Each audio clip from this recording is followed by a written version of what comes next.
Hello everyone, I hope you're all doing great today. As always, there's a message before the video starts, so if you want to go straight to the stories, then I have the timestamps in the description below. So for today, I just want to say, make sure that you're always racing and competing with yourself. Don't worry about what others are doing.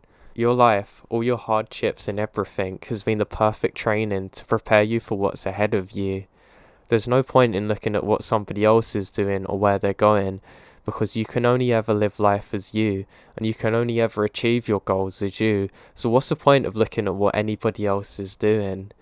I know it can make you feel down if you do that, because I used to do that sometimes and it achieves nothing. All my best work has ever come when I've only competed with myself. So just be aware of that. And remember, whatever you're going through, you're not alone, and I love you. And I know anxiety can be around the corner no matter how strong you get. So just remember, there's always going to be some worse days.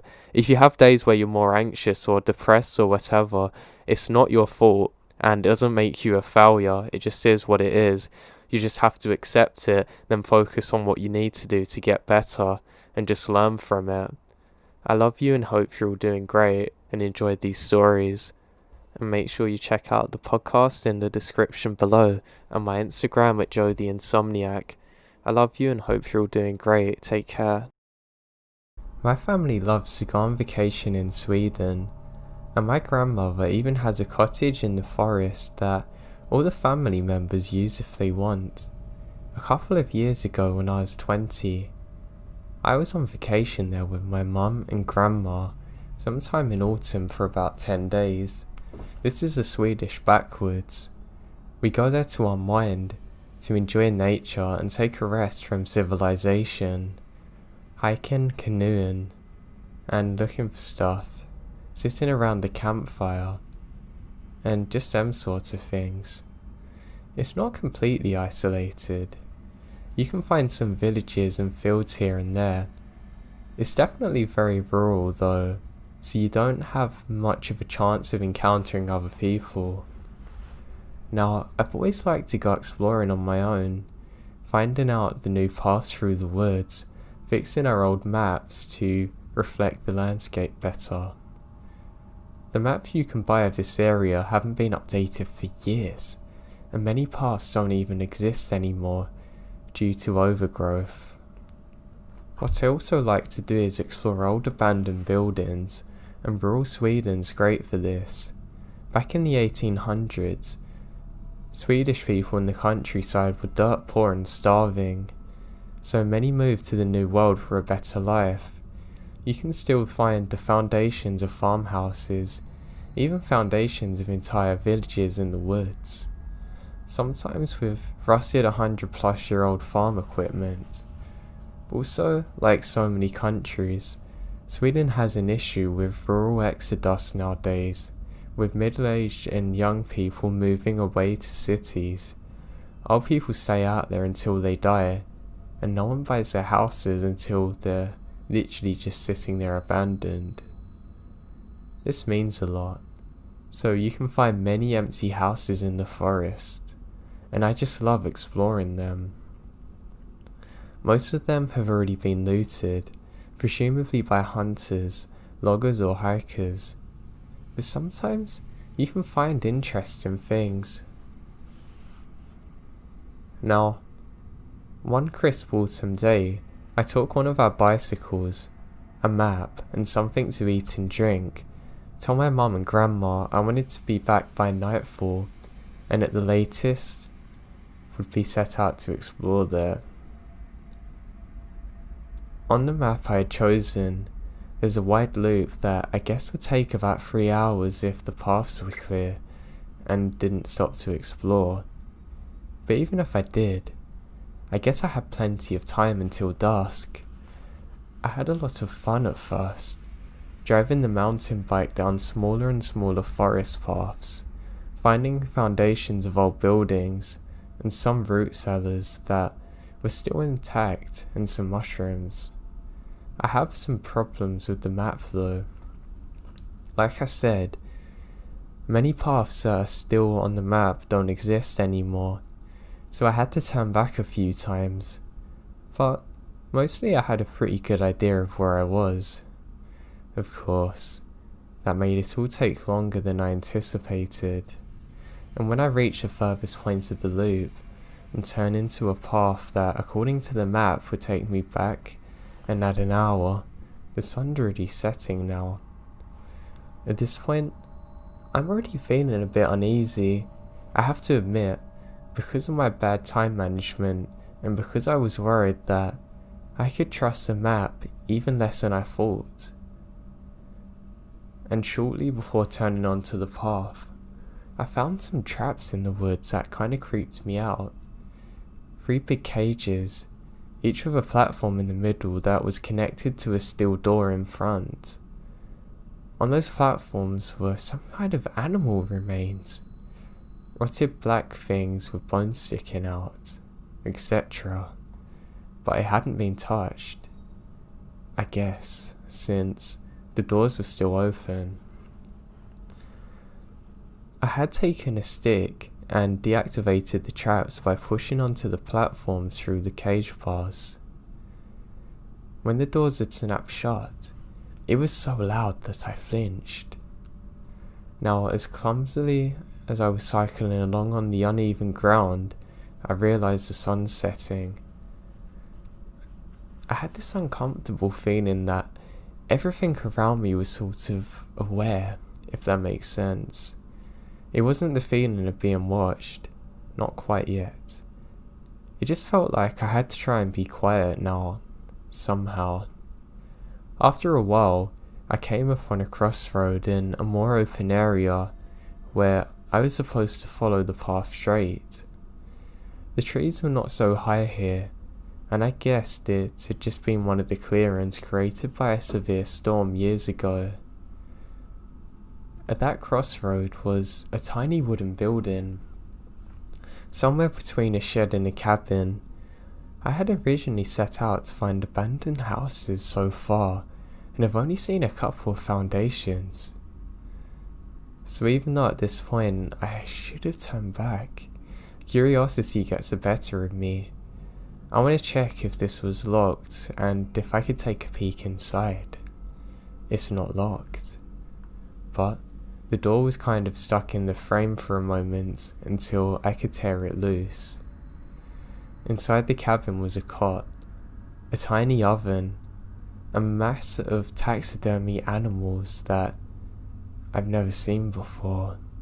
They've even taxidermy animals on the cot and on the oven, now to the walls and ceiling, and the entire inside of the cabin, every inch of it's covered in a layer of black mold. It was so much that some of the animals were there and you couldn't really tell what they were anymore, only guess from the shape. They all looked monstrous covered in that stuff, and the smell was overwhelming. I quickly tried to close the door again, but the wood had warped so much it's not possible, so I left it hanging to get out of there. As I was cycling away from the cabin, I felt so strange. This time, I did feel like I was being watched, and was nonsensely thinking, you should have closed that door. I don't know why I thought that, but it made me uneasy to think the shed door's open. I told myself I'm being silly, because why would it matter? Obviously no one's using it anymore. And about 10 minutes later, the path entered a stretch of older woods with much higher trees. The sun was now close to the horizon, the skies full of orange light. Under the fir trees, it was already getting very dark. I checked my phone to tell my mum that I'm maybe gonna be late, but there's no reception. A couple more minutes into the dark forest and the path disappeared. At this point, I have 2 options. Try and push through with my bike until I met a logging road that was hopefully on the other side of that stretch of woods and it can take me back. Or return. Go past the mold shed again and try go back the other way. Basically, the second option was not an option for me. As I already said, I kind of had to zigzag and improvise even to come this far, because the map's wrong in every place seemingly. Going all the way back is a perfect way to get lost out there in the dark. But also, I really don't want to go past the shed again. And now I have a sudden aversion to look behind me. As dusk was creeping through the forest, I was getting really paranoid at this point. The uneasy feeling crystallized into the idea that I've disturbed something there.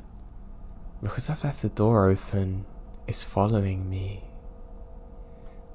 I know it's stupid, but I can't shake the feeling.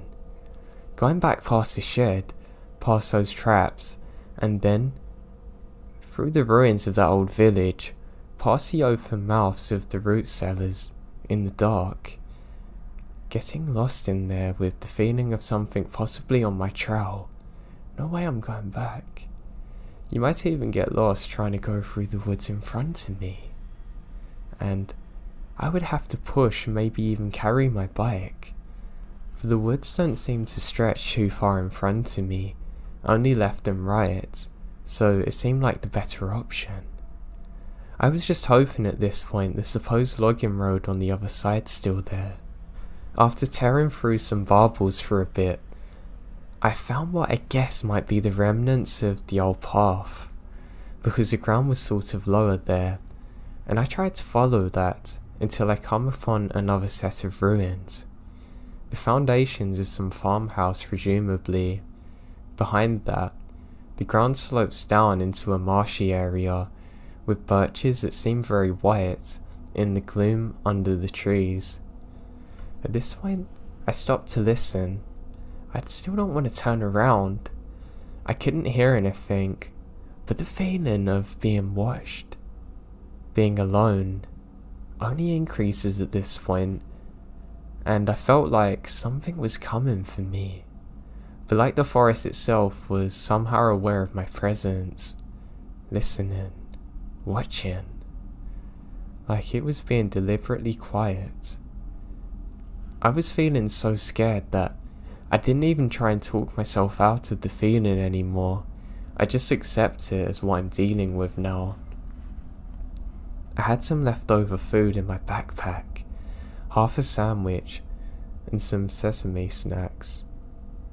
And then, the mushrooms I found earlier. I took it all out, laying it on a stone, on one of the walls that surrounds the ruins. I then said something along the lines of, "Please let me go, I'm really sorry. I won't come back here again. I just want to go home, please. I'm sorry." Or something along the lines of that. And after that, I grabbed my bike and went down into the swamp, still looking back only partially. Luckily, it turned out it wasn't a large swamp or anything, really just a wet patch for about 200 meters until the ground sloped downwards again, then upwards. Still, it took a while because of the bike to get out of and really hurt my calves. And I can't really see anymore, and was constantly stepping into puddles getting stuck. When I emerged on the other side, I was absolutely soaked in sweat, and my heart is absolutely pounding. And then, wouldn't you know it, the trees opened up, and there it is, the logging road. I could have cried with joy and relief in that moment. I stepped onto the road and turned to look behind me, but I can't even see the swamp through the trees now. It's almost pitch black there, but luckily there's some moonlight, and the light on the bike also worked. I climb on my bike, pedaling home as quick as I can. About half an hour later, I even had some cell phone reception for a moment, so I can call my mum and tell her what happened. Well, I told her I got lost. I didn't want her to know that I worked myself into a panic and got into a dangerous situation, that I had a horrible feeling I couldn't shake of being followed. By the time I arrive to our own cabin, I'm completely exhausted and overwhelmed by what's just happened. It's honestly almost putting me into a state of shock thinking of it. I have no idea what was out there, following me or watching me. I don't know why there were so many taxidermy animals in there and it was full of moss and mould. I can't believe something was out there stalking me in the darkness for God knows how long. I've never had a feeling like it in my entire time out in the wilderness since, or before then. It still gives me nightmares to this day.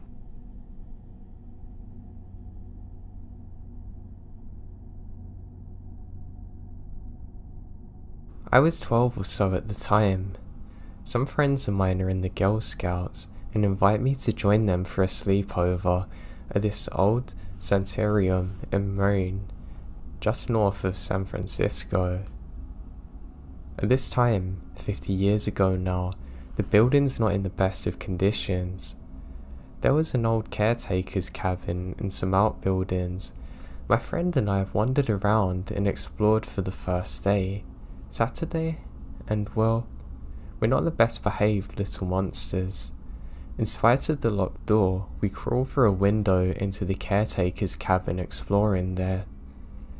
My friend went upstairs and I stay in the downstairs part as a sentry. Already nervous, I was even more jumpy when I heard someone coming down the stairs, but it wasn't my friend.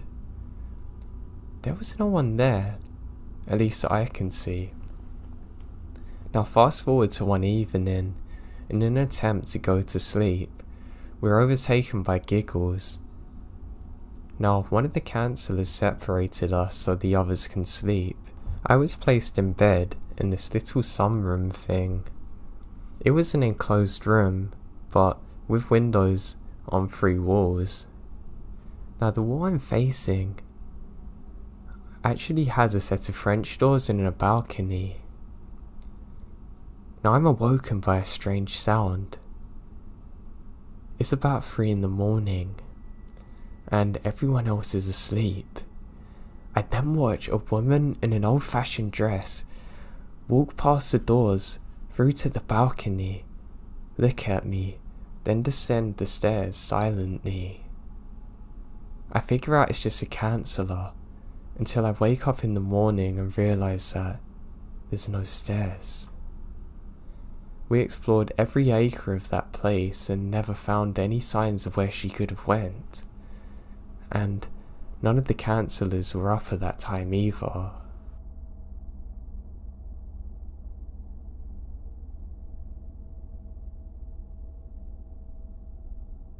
Now I'm not one to believe in the paranormal, but I had one experience I simply cannot explain in any other way.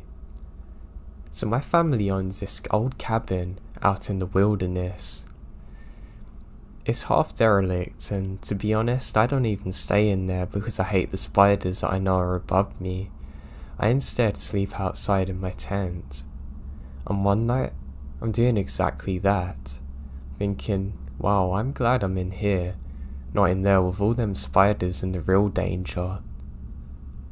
At that very moment, I can hear a piano in the background. I think my phone's on, so I go and check it, but it's on charge and there's no sound coming from it. I unzip the tent, and I can see a torch and a white piano.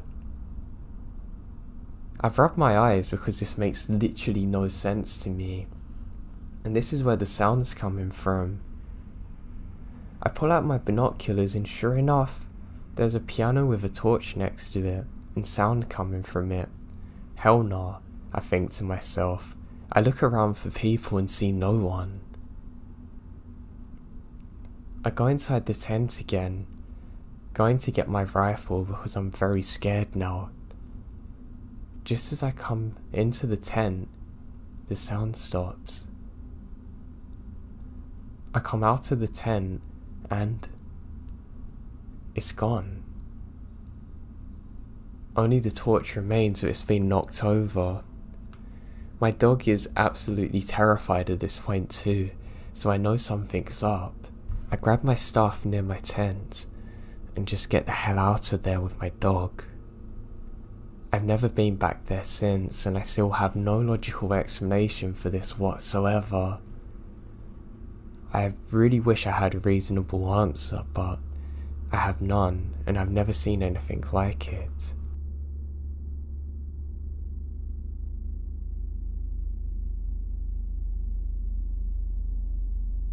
Me and my dad and younger brothers and mum were all staying in this lovely cabin out in the forest one winter. It was close to Christmas time, and we love staying out there. We're a wilderness family, and my dad's big on hunting, so this was a great time for us, and I have a lot of my most fond memories here. Now one night we're staying in the cabin, and my mum just can't sleep. My dad says she's just being paranoid and that she could go back to bed, but she refuses to. Just as I wake up, and my brother does to hear this, we hear an extremely high-pitched sound that we've never heard before, and literally, all of the windows simultaneously blow out on the cabin. My mum and dad don't take a second to react, rush us into the car. My dad gets his shotgun and does a quick sweep around. He can't find anything. I never seen him look so scared, and hops back into the car, and we drive out of there. A few years later we get the windows replaced, but we end up selling the place. When I speak to my mum and dad about it to this day, they still get very scared and say they really don't have an answer for what happened.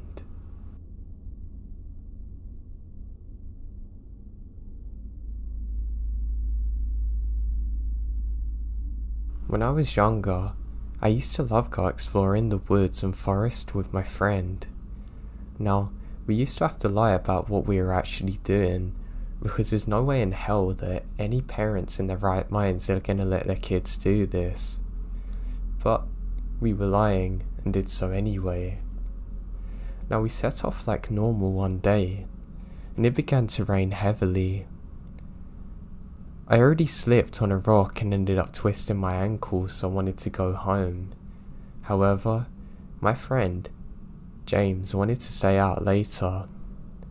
I was hesitant but said fine because I had nothing better to get on with. So we're going about exploring when we realise how dark it's getting. Not to worry, we have flashlights. We shine our lights around and hit a dark object. We both focus our lights simultaneously, and hey, it's a cabin. It's a really old looking one too.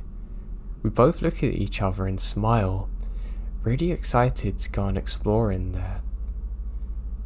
My friend James says as a joke, last one to get there is a loser, and jogs off, and what happens no less than 4 seconds later? Twist his ankle like me. He's in some pain, but I literally cannot stop laughing. I still think it's one of the funniest things I've ever seen. I eventually catch up with him and say we've really got to get heading home now, but not before we explore in here. As we're doing so, I get this horrible feeling like we're being watched. Something just feels off, and I don't know what it is. I get worried maybe an animal's in there, so decide to throw a log in. As I do so, I hear an extremely loud thump sound and snap. It scares the life out of me and I actually fall over. I can't believe you're that scared, man, my friend says to me, and I say sharp. I didn't think the floor was that weak. I threw it through the window, but it also props the door open. And as it does so, to my horror, I can see this place has been booby wrapped with a bear trap, and I've just set it off, and some other trap in the background that I can't actually see. And the feeling of being watched? It's getting worse now. We both look at each other terrified, knowing that We can't even run if we want to. We both link arms and kind of support each other's hurt legs and get out of there as quick as we possibly can. We both swore never to tell our parents what happened, but looking back on it now, it's absolutely horrifying to think that someone booby-trapped a cabin in the middle of the woods, obviously trying to lure people in. And that was almost us. If it wasn't for some stupid injuries, my friend would have sprinted in there and trapped himself, and God knows what would have happened. Or it could have been myself.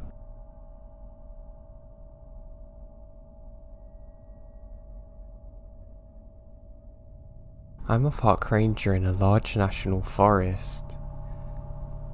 I've really hated working night shifts. We had a rumour going round that apparently there was some kind of creature or maybe even paranormal thing that nobody could explain, and nobody wanted to talk about experiencing it as that terrifying. I thought, great, I'm sure I'm gonna run into it. And sadly, my time did come. So it was on a cold winter night. I was out on my own. I was out looking for somebody who was actually later found in a complete different area. So my time there was worthless, but I didn't know it at the time. I have only the moonlight guiding me and my radio. I've split off from the group because we have to scan a large area for this missing old man who was out camping alone. I'm kind of worried about him and really put his safety before my own. Now as I'm walking, I continually get radio static. I think this is really odd. I can't be bothered to radio it in because all my colleagues are going to joke about the apparent ghosts that are out here that keep scaring people. I mean, heck, I'm pretty sure it's just a rumour spread by the other rangers to try and scare new guys like myself.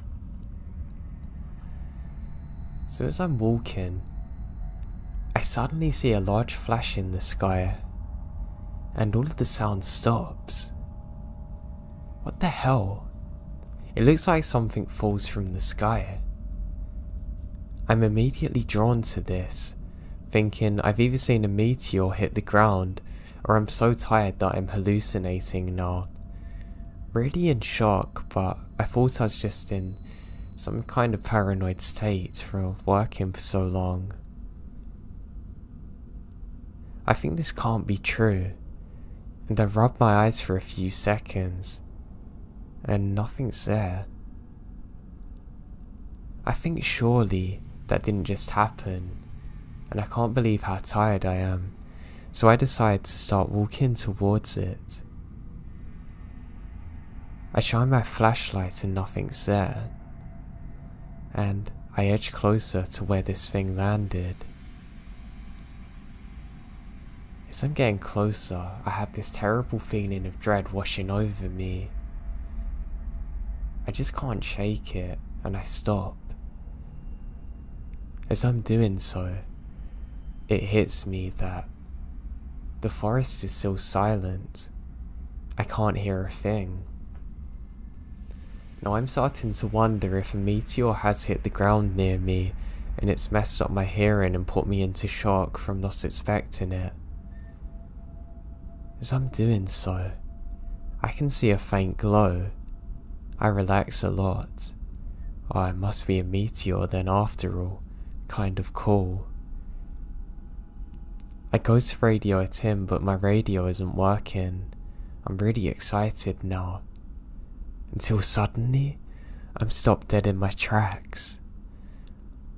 I look up, and to my horror, I can see two red eyes staring at me.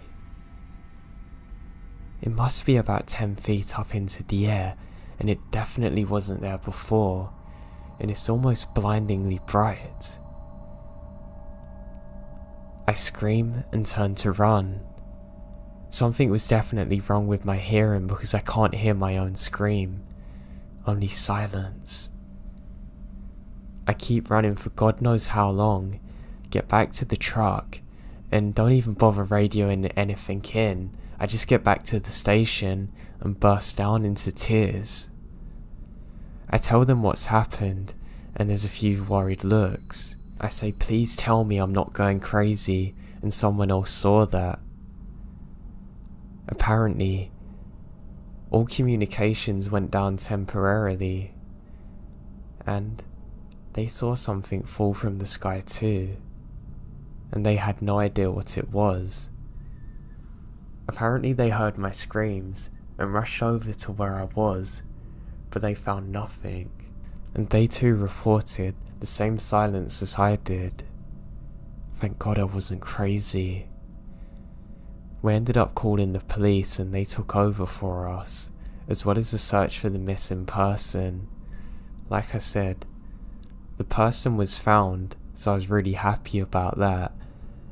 But honestly, I've never been the same since my experience. I just hope that I never have to experience anything like it again in my life. The best answer that anyone's come up with is it's some large animal, and my flashlight was somehow on without me realizing, and that made its eyes reflect back to me. But I don't believe that one bit. I know what I saw that day, and it horrifies me.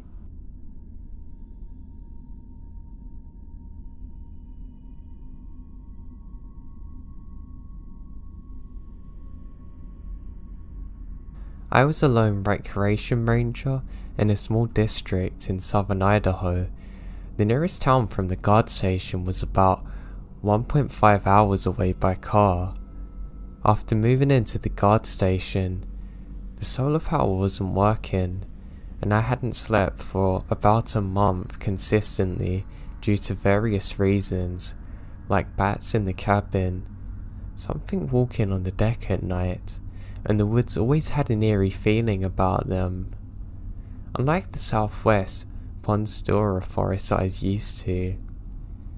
About 2 months into the seasonal job, I started hearing something walking and scratching on the decks at night, perhaps even on the door. Now, this district was known for its badgers and beavers, so I don't think anything of it. Now, when leaving the cabin at night, I always had an eerie feeling like I'm being watched. One night, I was returning from my grocery run, which I always did on Tuesday nights, and I had a bad feeling at the time, and I don't have my shotgun in the vehicle. After stepping out, I looked to the right of the cabin. About 50 feet from my door, I can see two eyes about 5 foot in the air. To say I'm freaked out's an understatement. I start yelling, "Get out of there!" but the eyes crouch down an inch closer. At this point, I can tell it's a large animal of some kind, but definitely not a coyote. I toss a piece of firewood in the general area, and the creature leaped back a bit, but didn't make a sound.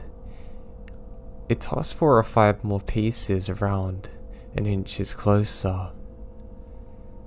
At this point, I fumble with the keys. Of course, the solar power was out again. I managed to get inside and grab my shotgun.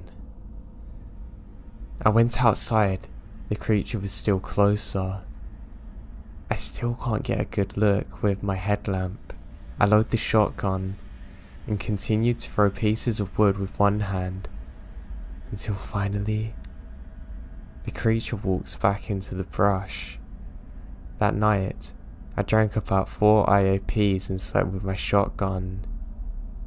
In the morning, trail crew come up and found mountain lion tracks all over the porch, rocking bench and compound leading to the creek.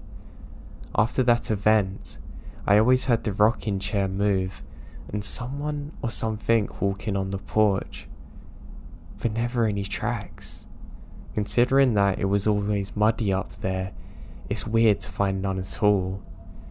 I've been stalked by mountain lions before, but never had an eerie feeling like that since.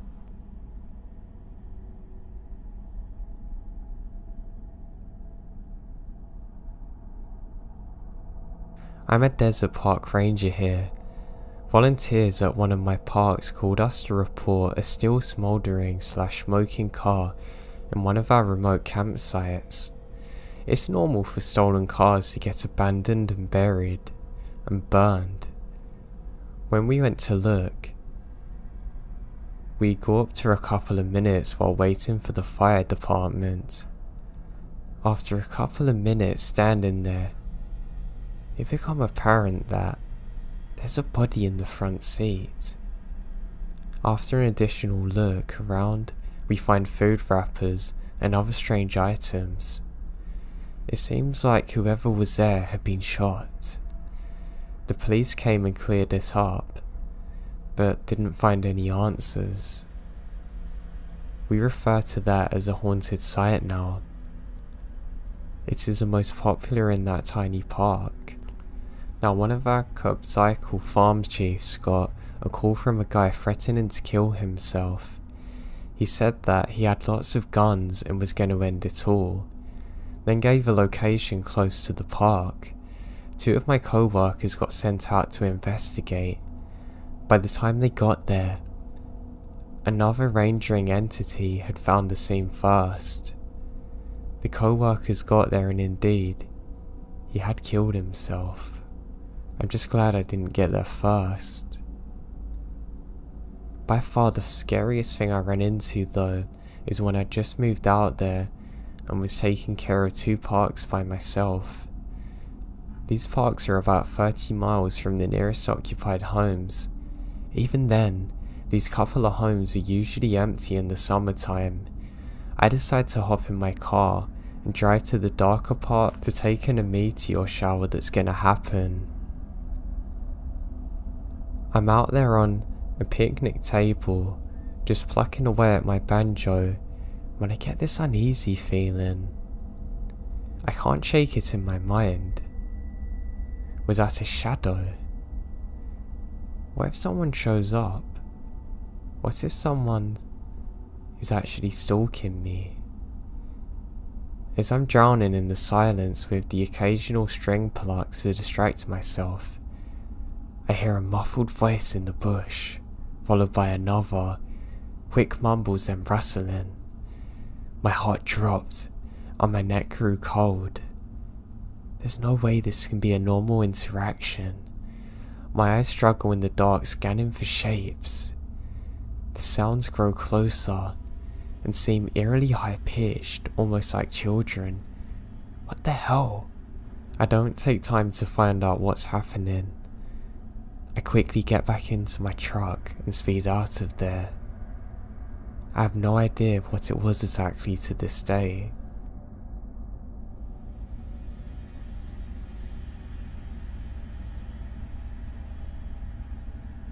I used to dog sit for a friend who went away on a lot of weekends. She had a massive golden retriever, maybe mixed with something else, but he looked purebred golden to me, just about 30 pounds bigger than he should have been. Like most goldens, total lover boy, just a big goofy snuggle butt who would do anything to make you happy. So I'm out walking her near a national forest one night when we go through a part of a park where I'd usually let him off the leash because there's a fence on 3 sides of the ball field. I'd throw him a ball and he'd run like crazy. Now he's running full tilt back to me, happy and goofy. But suddenly, he stops dead about 10 feet in front, freezing. I call him. He snarls at me. What the hell? He's never done this before. I spent so much time with him and basically shared custody arrangements with him, and he's never done this. Come on, what's the matter, dude? I say. He then charges me, or so I thought. Right when I think he's lost his mind and is maybe secretly rabid and is about to lunge and rip my throat out, he goes past me, teeth bared, trying to make himself look bigger, and runs into the bushes behind me. I hear a scream, a struggle, and I hear Remy yelp. I see a man running away in all black, bleeding. Thankfully, We're only 3 blocks away from home, so I take my jacket, tying it over his hip, pack him in the car, and rush him to the emergency vet. 46 stitches later, we go home and call the police. Cops roll their eyes like, the dog cut himself on something and you think it's foul play. But they go and investigate. Further into the bushes where Remy had gone, they find what appears to be a homeless camp. Except, along with a sleeping bag, where they find several bloody knives, dead animals, and other weird items. Whoever this dude was that ran off had been lurking in the bushes 20 feet behind me for God knows how long, and clearly attacked my dog. I'd love to say it was the big break in the serial killer cases that are unsolved, but unfortunately they never found him.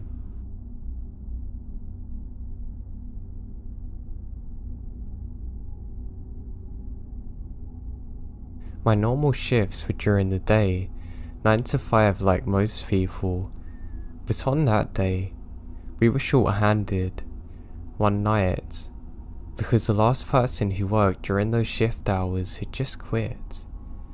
We had lately had a lot of people quitting on the night shift, so that meant I have to cover. Weirdly enough, I had never had to work the grave shift before, and I was actually up for it. I brought some coffee and 5-hour energy with me because the hours ran 10 to 5, and there was no way I'd make it through that naturally. I get to my tower right before 10 when it's already pitch black and the cold July night had set in. The tower was fairly tall, with several flights of stairs leading to the top. The whole thing surrounded by thick forest, except for the trail I came on, and a murky pond that was just to the right of one of the tower's legs. The pond itself was covered in those little frog pads and had algae floating over the surface. It was actually quite big for a large natural lagoon. I climb up, and all I can hear was the non-stop sound of crickets, frogs, and an occasional owl. When I hit the top, I fumble with my keys until I finally find the right one and walk in on it. The one room was small and square-shaped. 3 of the walls were mostly glass, and the other one was opaque, and had the door I just came in. The roof went up like a pyramid for a short length until it peaked. It was all made of wood. To my left was a nicely made bed and a nightstand with a lamp and flashlight on top. Not like I'd be using the bed though.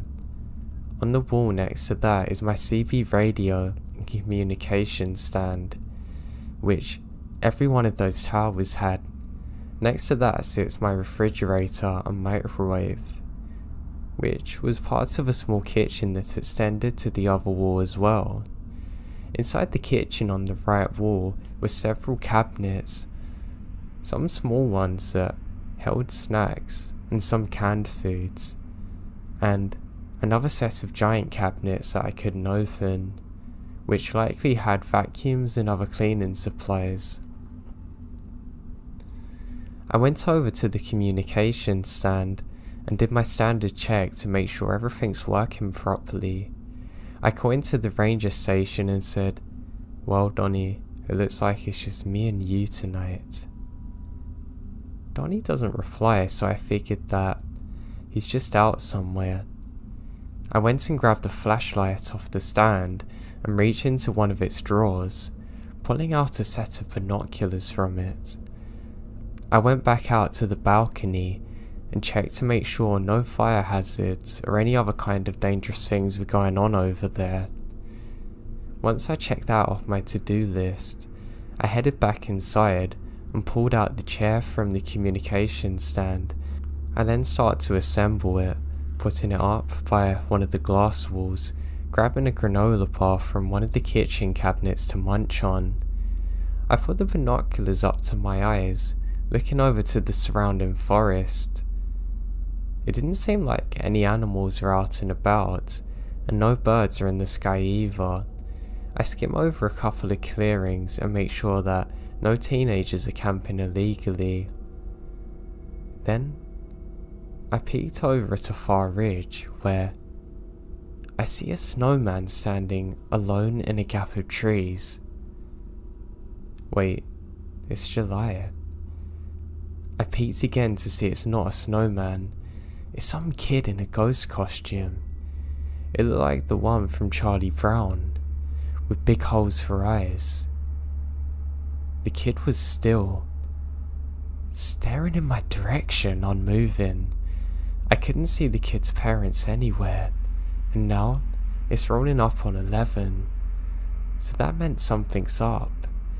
I broke contact on the kid and walked to the radio, calling into the station. "Donnie, you there?" "Hey, I'm there." "Yeah, there's some kid in a blanket walking around the southeast sector, alone." "What the hell are you talking about?" "It's a ghost costume." "You mean the Charlie Brown one? Can you check it out?" "Yeah, I'll go up. I'll call on the walkie-talkie." So I turned off the radio and crossed over to the nightstand drawer to grab the walkie-talkie. Once I had it sat back down in the chair, I put my binoculars on, zooming in to where the kid was. The ridge is empty, with no sign of the kid anywhere. I'm pretty confused by this. I pulled up the antenna on the walkie-talkie and dialed the channel. "Hey, Donnie, can you hear me?" "Yep, loud and clear. I'm getting close to the sector. I'm heading up for a vantage point." "Perfect. That's where I saw him, but they moved on." "Well, I'll just check around to see if I can find anything." As I watched Donnie come over the ridge, waving his flashlight around in the dark until he looks towards the tower and shrugged. "Well, nothing here. Damn, hopefully he turns up again. Until then, I'll notify the police and look for missing reports." "Alright, I'll go back to..." Donnie's voice cut out, and I saw his flashlight turn off in the distance. The small lit up spot where he stood is now swollen in darkness. "Donnie, you there, Donnie?" I have no response. I rush quickly outside and around to the corner where I saw him. I yell his name, only to hear my echoes, and then it hit me. There's not an entire other sound in the entire forest. The crickets and frogs have stopped. The wind doesn't rustle the leaves. Everything's completely still. I can hear my heartbeat throbbing in my ears, and nothing else. I move my flashlight around in the woods in some futile attempt to find him. God. I got into that state of mind where I'm so afraid my throat closes, and if I move, I feel like something very bad's gonna happen. I have to do something now. I turned around, and as I did so, I glanced at the stairs below me. At the bottom stood a skinny, horrifically aged woman. She's tall, dripping with water, with black hair, dark murky blue skin that stretches across her skin. I can't believe what I'm seeing. Her jaw appears broken. She then lets out a blood-curdling scream. I run inside, slamming the door, locking it. There's no way she could run that fast, even if all her bones were new. I ran back to the kitchen, grabbing the biggest knife I can. I scream into the radio, "Donnie, where are you, goddammit?" Then I hear creaking of a door. I slowly turn around, and I froze when I saw what was there. The door was still there, locked and shut, and had been completely undisturbed. What scared me was the once locked giant cabinet now stood open, with a kid dressed like Charlie Brown there. I'm just frozen until I hear that little kid move and giggle There's no way. I pulled off the sheet to see one of Donnie's kids, Marvin, sporting a walkie-talkie there, saying, "Dad, I got him." Haha. Really scared him, right? He and his son laugh from the other end of the walkie-talkie. I then say to him, "I can't believe you got that stupid girl in that zombie outfit. You must have got that from some kind of studio shop or something." By now I'm sure that one of his friends works in special effects, and they just got something from a film set. My what? Does a ghost look like a zombie from that far away? You said it looked like Charlie. No, not the ghost, you idiot. The woman on the stairs. She screamed and ran up the stairs so quick, like an Olympic runner. Dean, I didn't put no woman on the stairs. Upon hearing that, would have been the night shift for the next couple of weeks until they found a replacement. My friend quit and vowed to never return to the park again. To this day, he swears that either Donnie never told him about that part of the prank, and that he saw something else entirely unrelated. I began to question my own participation in night shifts, and consider myself lucky that I've only been on it a few times while stationed at the north and eastern sectors.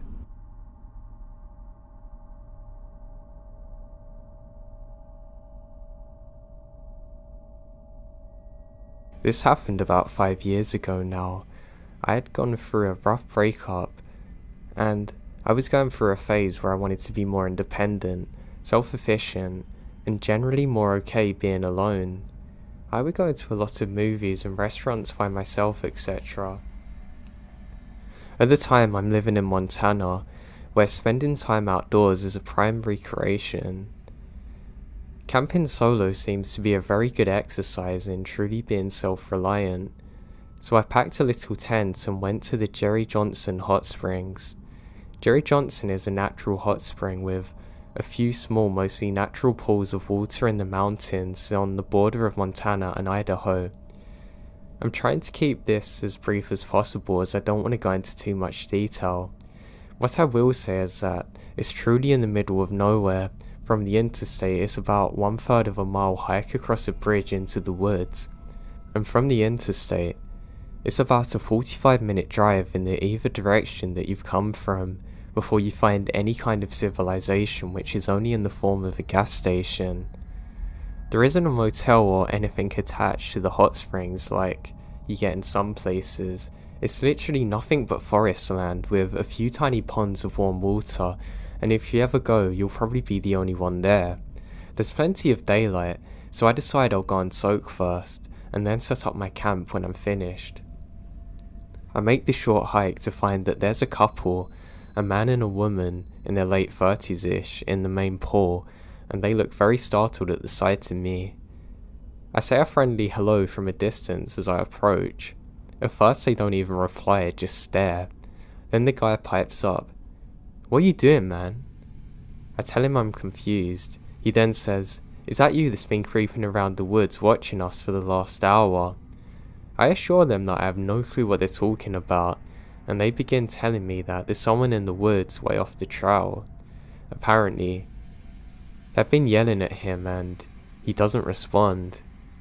He'll walk away into the woods for a while and reappear somewhere, just watching. After they've been assured that it isn't me, I get undressed and get into the water. Their pupils are huge, like they've ate some mushrooms. I've never asked, but it seems pretty obvious. It's not a big deal. It's basically the perfect setting for it, I guess, but it makes me wonder what they're doing. We talk for a while, first about the creepy guy and then other stuff when the mood lightens, and I'm relieved not to be alone now. I'm a relatively large guy, and I guess there's strength in numbers. No more sightings of the creeper. They get out before me. I'm in the pool by myself for about 10 minutes before I hear shouting in the woods. I decide to cut my soak short, just in case someone's in trouble.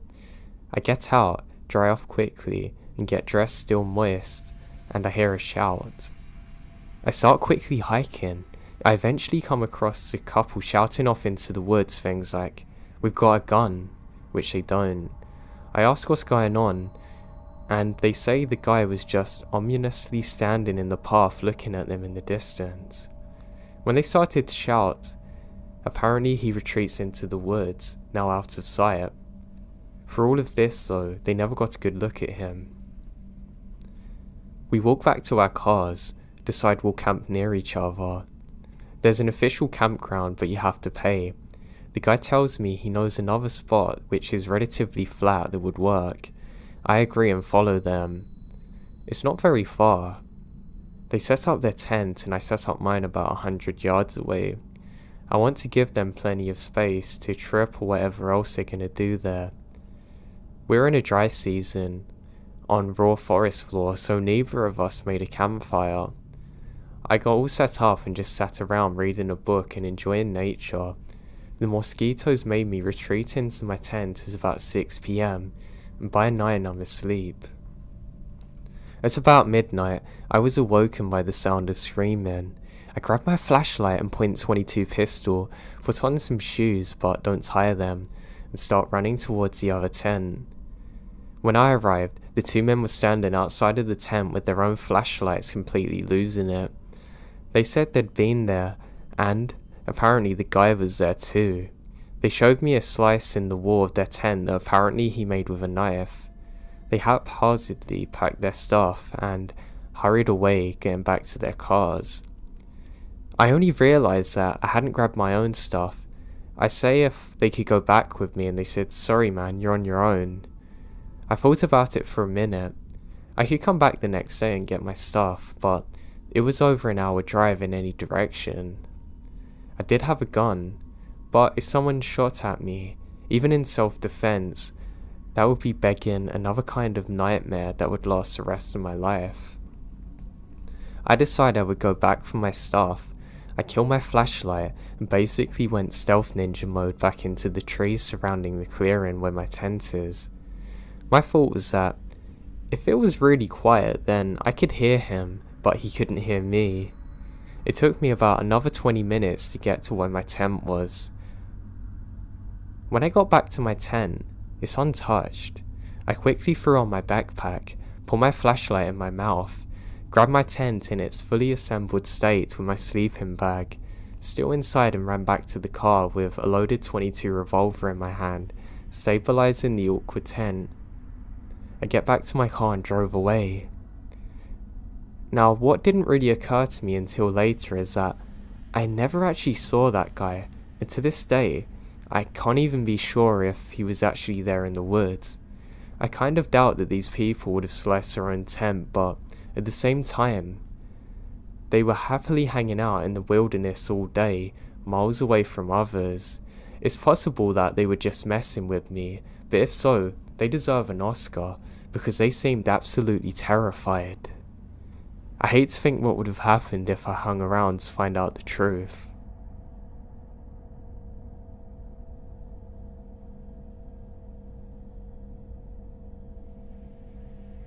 I was in the woods with 3 friends at night.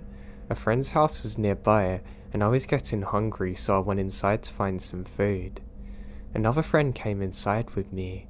2 friends were still outside. Later on, one of the other 2 who are outside comes in and sees the indoor friend on the couch next to me. They panic and immediately run back outside. I poke my head out the door asking what's going on, and they yell loudly, "That's not Kevin." Everyone come inside and calms down a bit, and the story comes out. They thought the person indoors is with me, Kevin, and have been outside the entire time with them. Why? Because in the darkness of the woods they see a silhouette about the same height walking alongside them silently. Then at some point it ran away, and they were chasing it thinking it's Kevin. The reason my friend called out "that's not Kevin" was to stop the last outdoors friend from chasing whoever there was deeper into the woods. We still have no idea who it was to this day.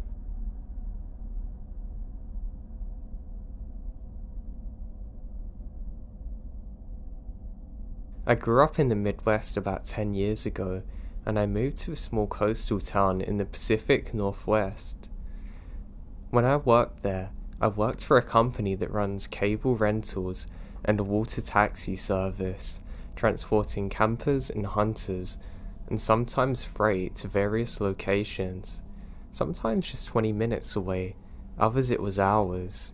Now during the winter, a few years ago, we had a couple staying in one of the very basic cabins, like the kind you get at summer camp.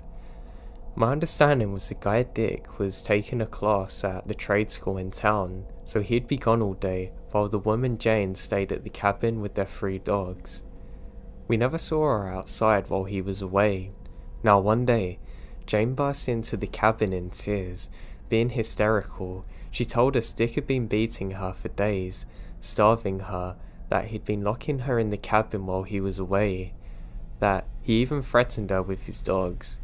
So we immediately called the police, and while we waited for them to arrive, she told us the details of their relationship. Jane's from South Africa and a wealthy family. Her father recently passed away and she got some inheritance. She'd met Dick on a social media site, and he sold her on some bogus dream of building on a remote lodge. He convinced her to transfer all of this money, and apparently he was spending it on property. Jane was totally at Dick's mercy. She voluntarily transferred the money to him. It was evident that she'd grown up wealthy. She didn't have an idea of how to care for herself. By the time the police arrived, she had reversed her story. She wouldn't tell them that he'd hit her, threatened her, or locked her in the cabin.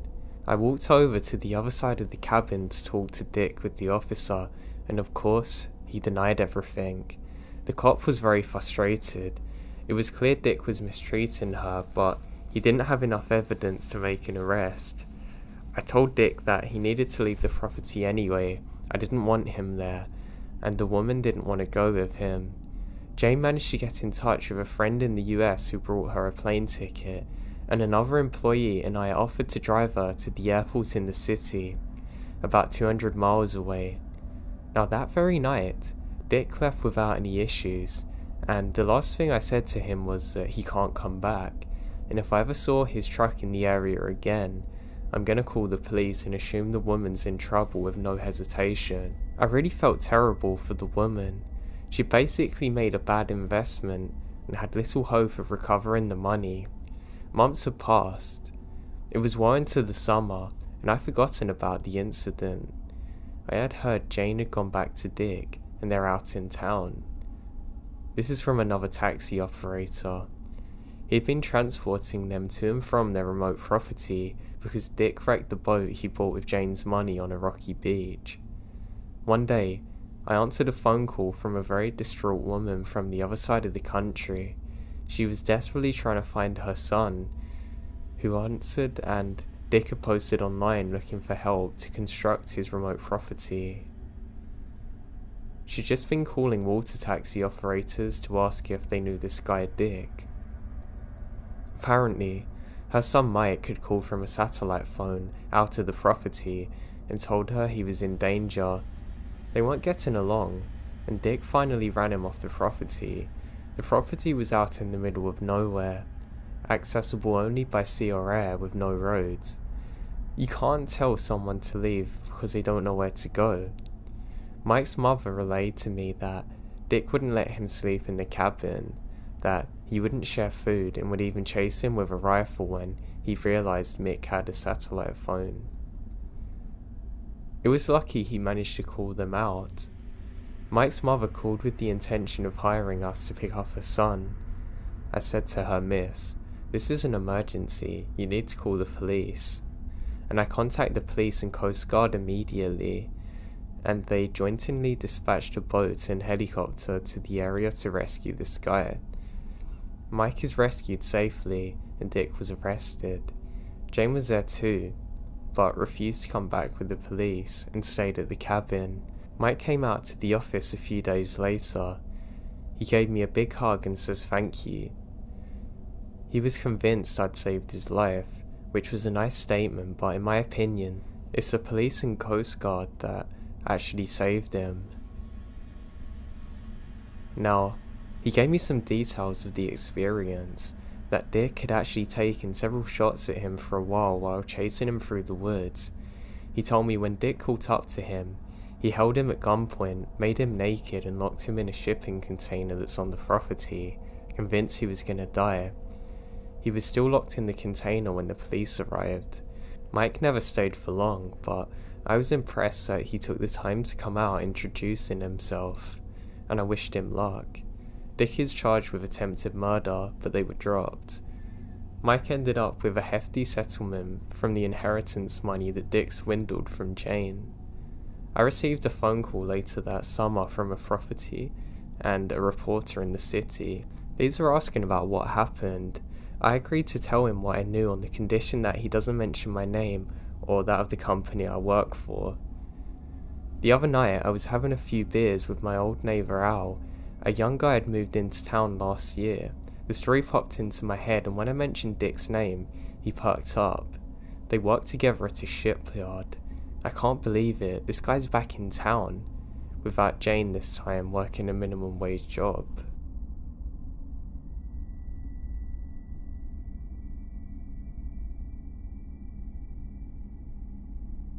So in Canada, we have a scout system similar to the US. Our system by level is beavers, cubs, scouts, and venturers, so this happens during the cubs. So, there was this house on the property of the camp. It's beautiful. It's a really nice wooden one. I really like it there.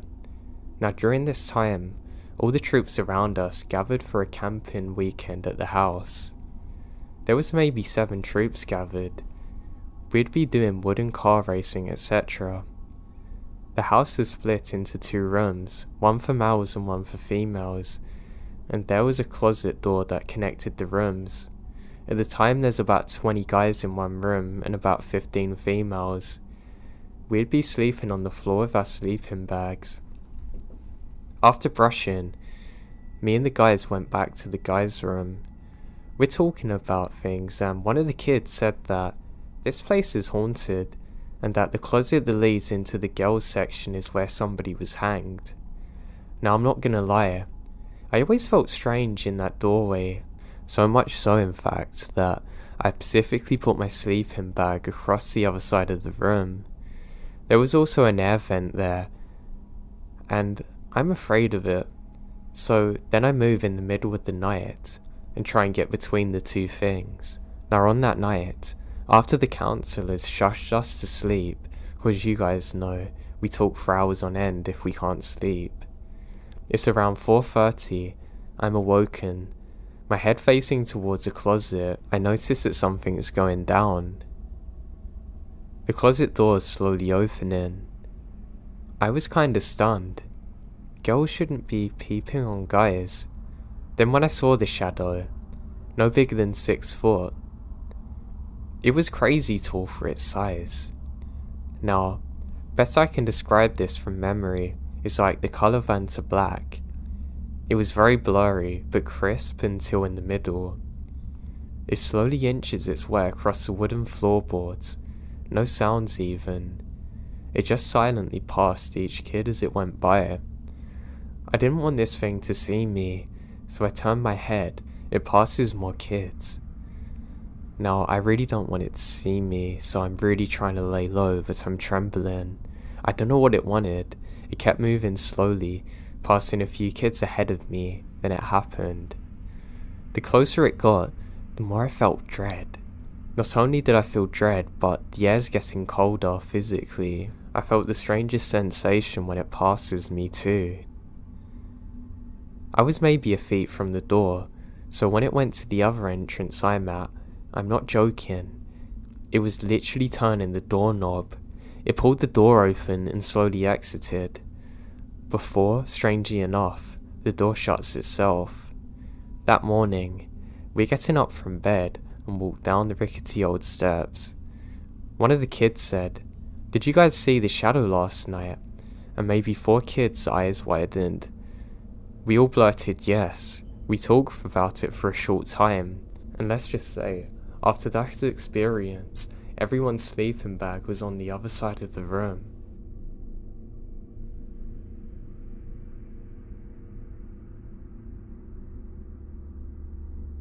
So this isn't related to hiking directly, but I was out in the country lands of Texas on this remote trail mountain bike that I like to ride when in town.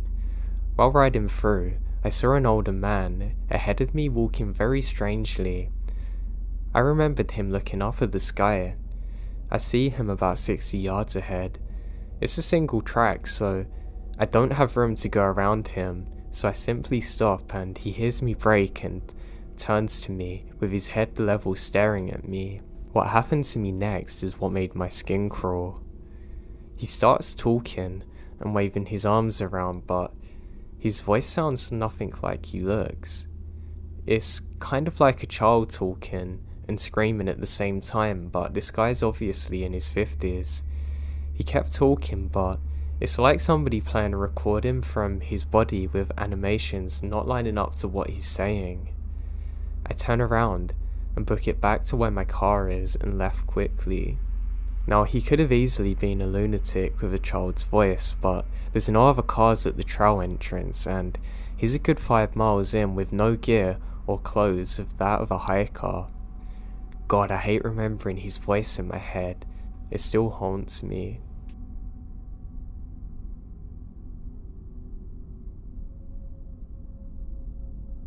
I used to love to go camping in national forests and parks.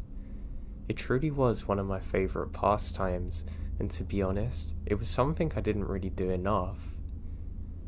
Now, I was lucky enough to live very close to a national forest, and I did take advantage of this many times. I pretty much always go hiking with a few of my friends. We'd have a good time. We didn't necessarily have to do much, but just sitting there talking to each other always made it fun. There was one summer's evening that we all went out on, and we're having really good laughs on the drive there. One of my friend's cars broke down, but it shouldn't have been funny, but we just found it hilarious because it happened to the guy where things always go left to him. Now, as we're driving, we're joking about, imagine if something happens to us today and we haven't even got enough cars to get back, and we're all laughing about this.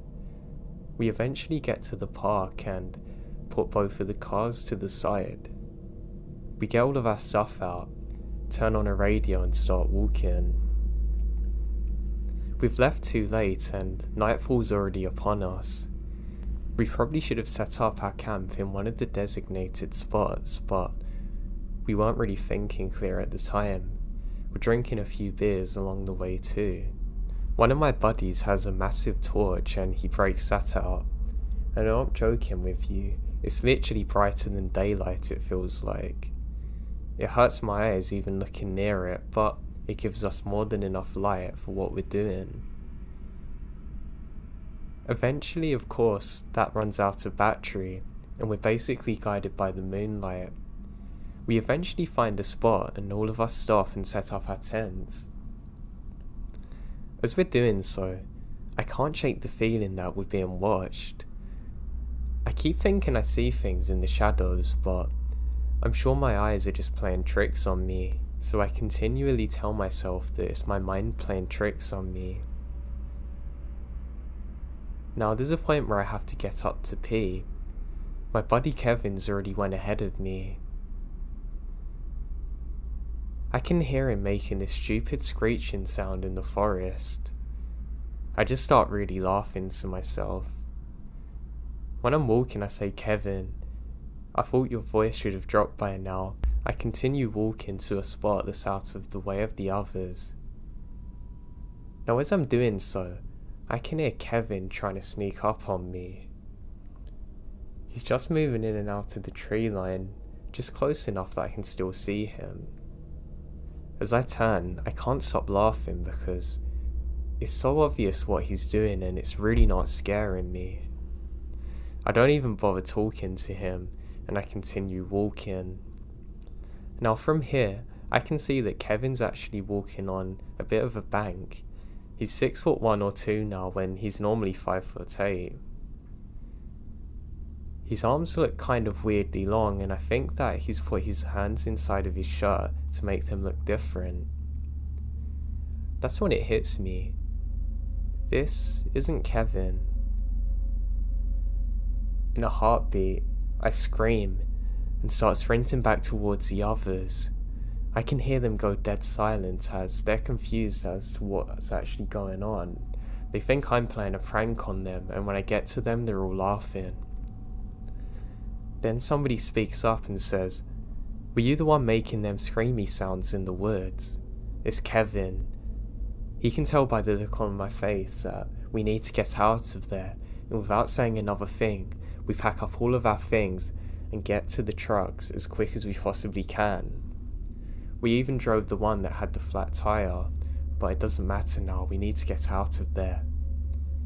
As we're saying this, the whole time my buddy's explaining to me, I thought we were being followed, but I never said it. There was some tall thing following us in the tree line. I just thought I was being stupid. I frantically said, "Why didn't you tell us?" And he said, "I thought my mind was playing tricks on me." I'm really struggling to explain what I saw. Now I know for a fact that whatever was following me wasn't a normal person, or at least couldn't be made by a normal person because of the sounds it made. When I realised that it wasn't Kevin walking on the bank and this thing really was massive, it really shook me to my core. We went straight to the park ranger, and he said that there was other people reporting that there was something over 6 feet moving through the forest at a jogging pace. It never seemed to let up. People described it as having fur covering its body and almost glowing eyes. They were the ones who saw this in the daylight. They sent out a patrol and couldn't find anything. All they reported was a strange odour that wouldn't seem to leave the forest. I never went camping like that again, and even if I hear animals scream, it always brings me back to that moment and realising that it was not Kevin.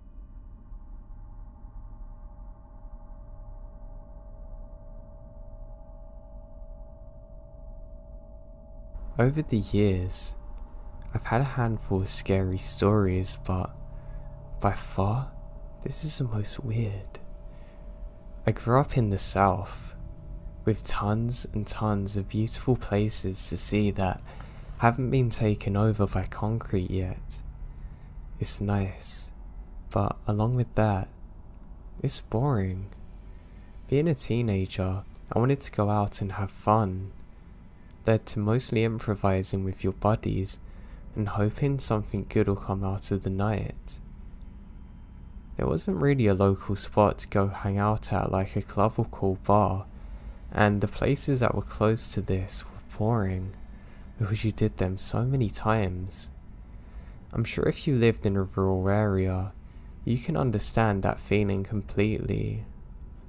Something that I found is a ton of employment in as a teen was just cruising around super late listening to music. I would fill up my gas tank, grab something to drink, and I would just drive around until the sun came up.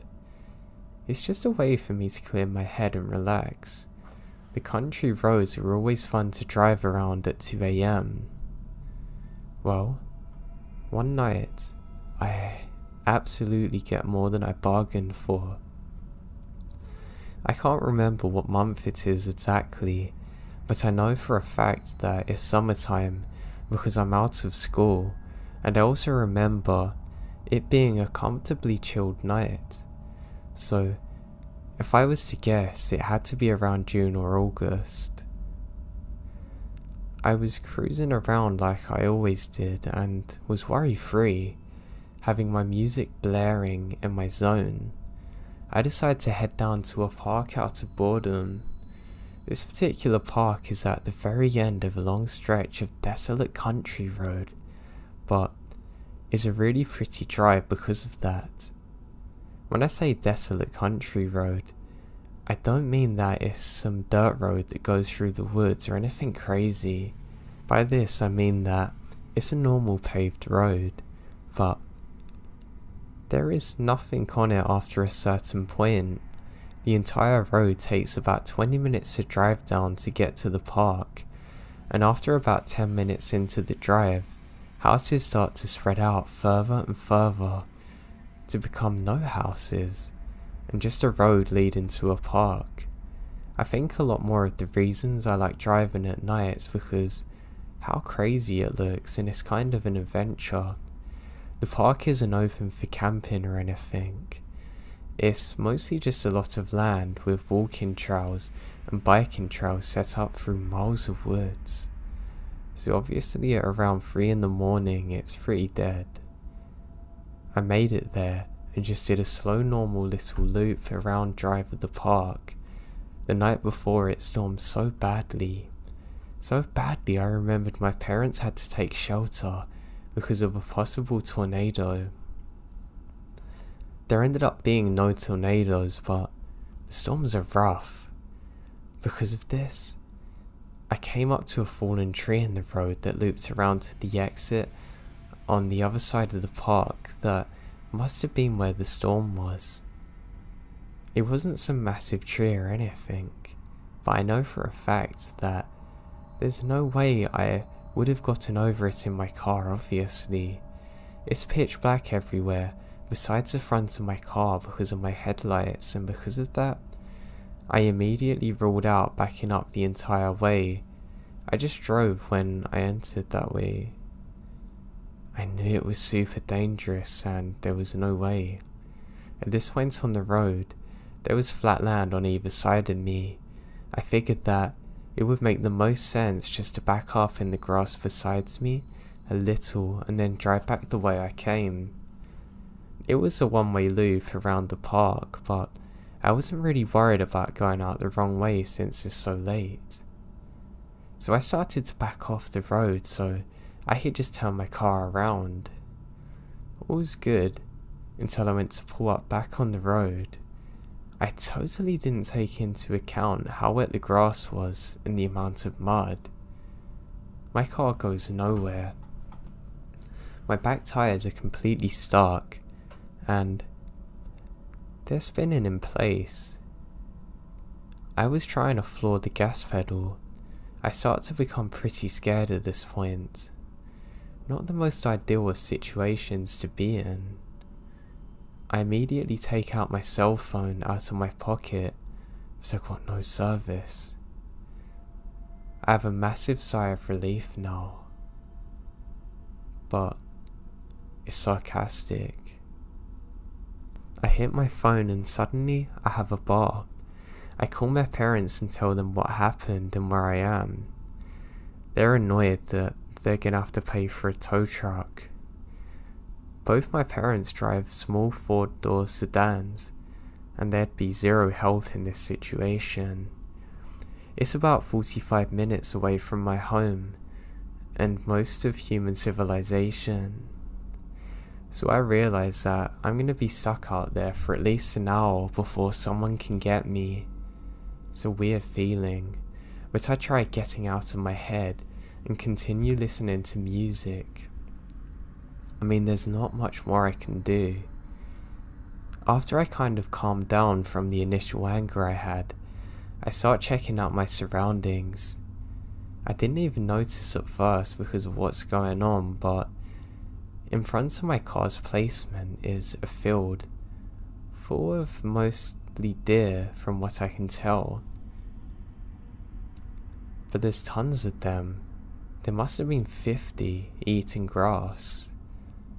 The field isn't directly in front of my car, but if I was to get out and throw a rock in that direction, I could have hit one. Now, this didn't really help out the creepiness that's going on. Look out in front of your car and see ATI reflections is weird, but it's just a field of deer.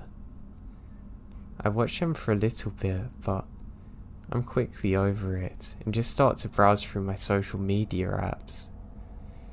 They seem to have been quicker than they usually load. After browsing my phone for about 15 minutes, I finally get a call back from my parents letting me know that a tow truck's on the way, but it's about an hour and a half from me. Still to this day, I remember hearing and having the thought, you gotta be kidding me.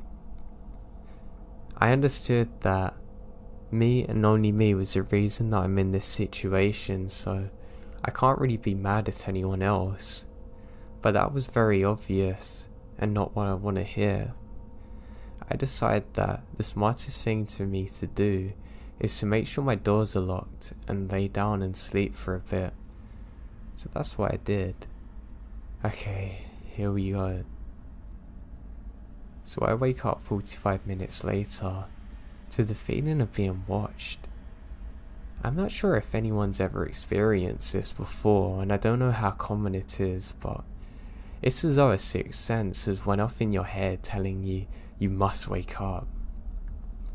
Waking up to that feeling's not a nice thing. I sit up, immediately checking my surroundings. I see nothing. I look through my car very quickly for any sort of weapon, finding a pocket knife. A pocket knife. I'm very scared now, even though I saw and heard absolutely nothing. The feeling alone is truly harrowing. I was shocked to see that the field of deer in front of me is still full. I don't know anything about the animal, but I guess I always assumed that they don't hang out in the same place for long.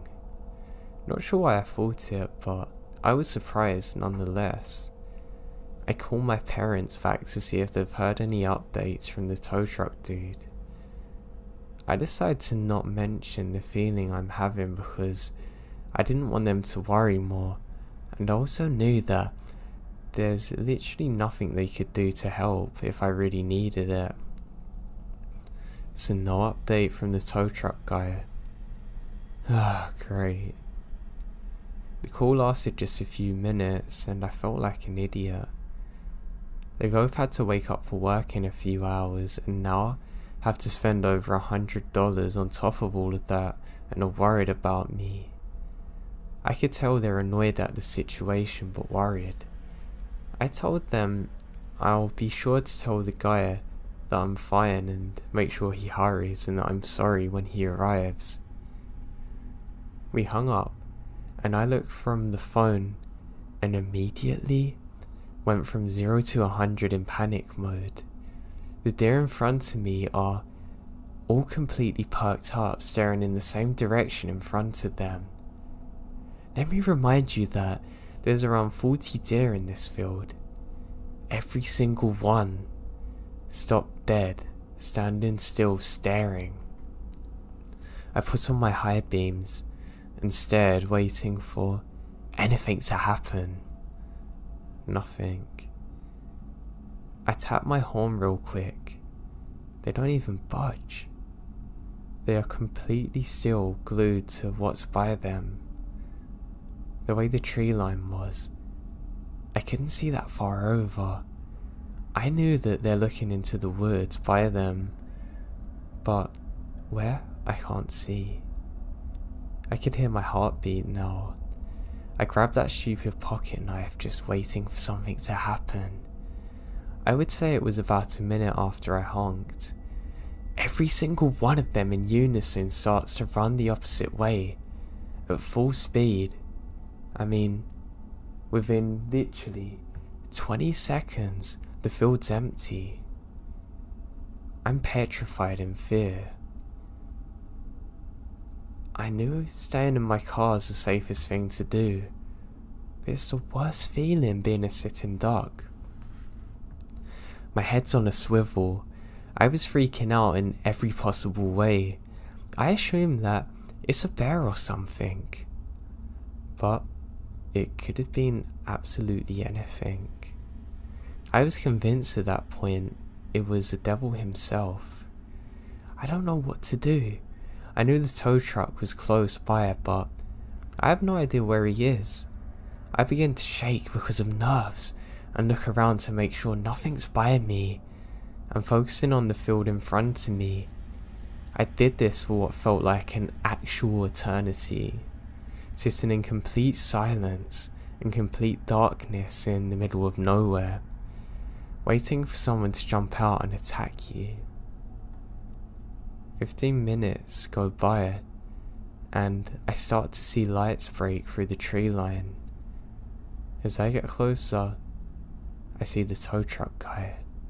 The lights on his truck felt like Jesus coming from the heavens to rescue me. He gets up to me, and I jump out of my car, immediately asking if he has a gun.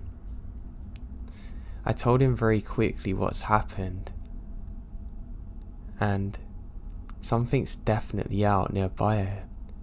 He let me know that he had a shotgun in the truck and assures me that it's a bear or bobcat. He gave me the whole, they're more scared of you than you are of them crap. The tree was small enough for him to sort of bulldoze it out of the way with his truck, and then he attached my car to his, pulling me out of the spot I'm stuck in. He was very nonchalant about what I experienced, but I'm badly shaken up. The whole time he was doing this, I still have my eye glued to the field, just waiting for something to happen. Anything. He was completely done with everything in about 15 minutes, and he told me to follow him out to his truck to the main road again. I get in my car and was ready more than anything to get out of here. We start to drive away from the spot I was in, my head on a swivel, completely shook up. As we're driving away, I look in my rearview mirror. We were down the park road just a tiny bit, but I could still see the spot I was stuck in, partially lit up from the vehicle's lights and the moon. I watch in my rearview mirror, and a man comes out of the tree line where my car was, walking into the middle of the road, watching us drive away. My heart stopped beating, legitimately. I lost my breath. My eyes start to fill with tears because how absolutely terrified I am in this moment. I couldn't see any kind of details of what he looks like, or even necessarily what he's wearing. To be honest, I don't care. The feeling that I felt driving away from that spot, knowing that he was right there the whole time watching me. Watching me as I'm freaking out looking around. Watching me as I'm completely alone for a long time. Maybe even coming up to my window, watching me asleep. That's a feeling that is something I can't necessarily put into words. All those years later, it still messes with me. The entire time we're driving off, as long as I can see him, he doesn't move. He watched us in the road. A million things are going through my mind. I was scared there may have been multiple people watching us. I tried to figure out if I should start beating on the horn like crazy or not. I decide that all I want to do is get out of there, more than anything. The second we finally got out of the park and was able to be on a 2-lane road again, I fly past a truck driver doing nothing but 70 the whole way home, flying through stop signs, driving like crazy. I don't care. The only thing on my mind's home. I get inside, running there, very quickly acknowledging my parents and saying sorry and thank you. I went to my room, don't get a second of sleep. I was researching for any records of these things happening here. Escaped convicts, similar stories, etc. I came to the conclusion that the man was a squatter or something. I've read many things online about how people camp out in the woods building shelters. But what's the most scary part for me is what's unknown. What if there's so many possibilities? I never told my parents this story until years later after it happened, and I'm already an adult. It freaked them out. I never went back to that park or area again, ever. Even though I no longer lived there, I will never go back there, and God forbid that this person's call anyone else out there. Even typing this, I'm having chills up my spine. I hate that this happened so much. I hate the fact that I was asleep there, so vulnerable and completely unaware of the danger around me at the time.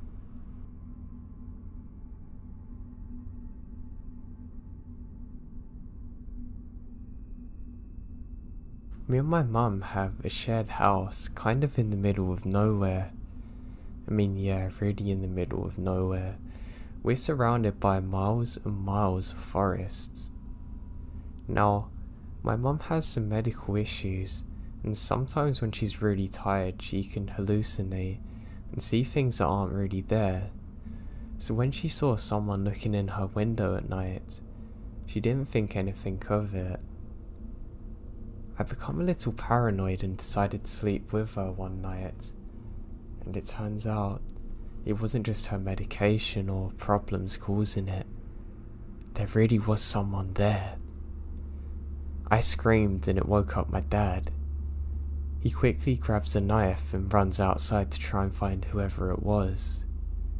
But there's no signs of anyone, and 20 years later, we still have no idea who was watching us sleep or for how long they were doing so.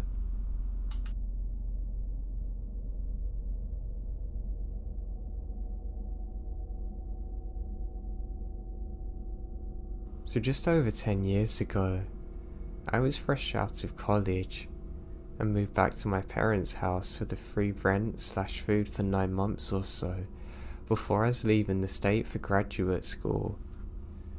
Now my parents are super chill and gave me my own space in the house, but being a 22-year-old single guy and living at home with my parents is certainly not ideal, but I didn't have any other options, so I started looking for some work to pass the time and save up money. Anyway, so summer turned to winter and I haven't found anything solid. But by then, I desperately needed to spend some more time out of my parents' house, so I start looking for some part-time gigs to do, and find some light bookkeeping for a small business owner guy that my dad knew. I didn't really want to do it since it didn't pay well, and it was short term, and wasn't even a real office setup. But then again, since my parents live in the middle of nowhere, in the Midwest, I knew I had limited opportunities to make money, and this guy was going to pay me well too. About that time, a friend of mine in the city said that if I just paid him $200 a month and tied it up, he'd basically let me crash in the living room until I moved out of state. That's all I need to hear. I took the job. So my dad's friend had a construction type business that helped out with building stuff a little, but was ultimately more focused on renting out a few bobcats and large augers they owned. Also other various drills, then odds like generators and stuff. Now, this was a small mum and pop type thing where everyone knew each other, and the office only opened on days that someone's coming by. And this was just generally a mutually beneficial situation for the business owners and locals. Since I had minored in a business adjacent area and my dad recommended me, they trusted me to go in there for about 20 hours a week, check and file rental forms and make sure no one missed a payment date. The old building where I worked was about 90 years old, sitting on top of a hill, and the downstairs used to be an old country bar until the 70s, when this family bought it cheap, cleared out the bar and fenced in the property to use its parking lot area to store all their rental equipment and gear. I could generally come and go as I pleased, work any hours I wanted, as long as I got the work done. So if things were slow and there weren't any rentals for a couple of days, I'd usually go in after 7 and stay around midnight or 1, since I knew I'd be alone and could listen to music and do what I wanted. The office I worked in was on the second floor of the building above the old bar and looked out onto the long driveway. From my seat, I can easily see out of the window, and once or twice saw a family of deer or raccoons scamper by, and I always glanced out when I saw movement since it's noticeable. So up here, it's incredibly remote, very still and quiet, so if something unusual occurred, or something felt off, I would definitely notice. Now one night during winter, it snowed a few inches, and my dad told me to stay in case it causes the roads to be bad, but I had an old SUV, and more than that I just really wanted to get out of the house, so I went to work at about 8 PM, and was going to stay until after 1. I always left the gate open at the bottom of the hill since, believe me, when I say no one ever showed up because we're in the middle of nowhere, I really mean it. I think the nearest occupied house was about 2 miles down the road, and to even turn onto our short road, you had to only be coming to our Pacific building. It was a locals only type thing too, so I'm jamming away to Fallout Boy. Now everyone makes mistakes when they're young, and having coffee watching the snow outside, when I see an orange reflection there. I'm confused, but it looks interesting. At one point, around midnight, I went downstairs to the big bathroom to do my bathroom business, then coming back upstairs and getting settled into my work. I probably did about 5 minutes of work when I glance outside and see a huge imprint of something in the snow, just below the light. It seemed like a massive dog or substantial animals rolled around there. Since I didn't notice it 15 minutes before, it had to have happened while I was in the bathroom, or maybe back when I was focused on work, since I would have seen that movement for sure. I just shake it off and assume maybe a dog or farm animals came here. It's around 2 in the morning, it's time to leave. And as always, I got out of my car, unlocked the gate, and to be honest, I'd pretty much forgotten about the imprint, but when I looked down, I'm shocked to see that it wasn't just somehow disturbed snow, it was undeniably the imprint of a human-made snow angel. If you don't know what a snow angel is, it's when you lay on your back and move your arms and legs, and it appears to be an angel. I used to do this as a kid, so I 100% knew for sure what it was, and it was deliberately made underneath the light post. But it wasn't from a kid, it's from a very large person, or at the very least, a normal-sized adult wearing tons of layers of big winter clothing. I look up, and saw what I already knew, that whoever had made this snow angel could easily look up and have seen me through the window. So they must have been staring at me to do this. Why else would they have done this here? Now I definitely would have seen or heard someone if they drove up to the building. Someone walked deep into the middle of nowhere in the freezing cold to do this for miles. Literally stopping in front of our building, then doing a snow angel. Weird. I glance around in the tracks. I can see some that lead to the woods.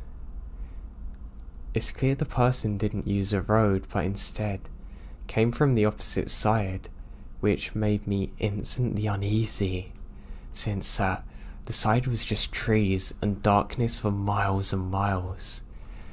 I was definitely freaked out, because for once someone's come here, but they've come out of the middle of the woods to do so. I look around but don't see anything amiss at all, and now just want to get the hell out of there. When I get back to my car, I drove a few feet, and I realised that my boss won't be there for 4 hours, and is probably going to see the snow angel and assume I did it. I wouldn't have been that worried, but I was young and felt it's going to be something that's looked down upon from me, so I opened up the back gate and ran it over. Also, as a side note, I should mention that when this happened, the snow starts falling more heavily and I know I won't be able to see much more. I'm stood here absolutely terrified, and that's when I hear it. When I'm getting in my SUV, there's the loudest high-pitched sound laughing that I've ever heard coming from the woods. It sounded like the fake laugh that the witch in the Wizard of Oz made. Like something was doing it in a fake manner on purpose to show that they're not scared of me, or were trying to see how I was going to react to this. My god, I'm scared now. And they're doing this on our property. I knew it was close enough that they could see me, but I can't see them.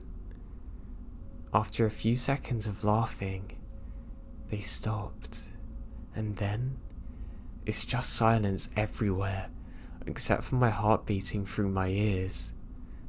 Then the laughing starts, louder this time, more like screaming. I panic. Now, I spent a lot of time in that area, and I know what coyotes or foxes sound like, and that's not them. This is a person trying to emulate a woman laughing, like someone deliberately making a fake screech, trying to scare me. Well, it worked. After that 5 seconds, I immediately filled with adrenaline, get in my car, and drove like hell away from there as fast as I can without sliding off the road. Back at home, I was up all night trying to figure out what happened and tell my parents. Now I know it's definitely not anyone I know in the area that would do this because they don't live close by, and they would definitely tell me after if they'd done it. And why would they be out there that late just to prank me in the freezing cold without their car nearby? I didn't do any drugs. I didn't drink, and I have no mental issues or have a history of it in my family. I worked there for another 6 weeks and never had another issue. Though I knew where my boss kept his gun, and I always made sure it was there when I started work.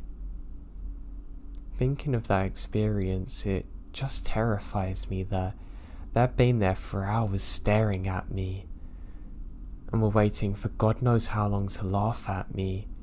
I mean, I don't know how they didn't get hypothermia.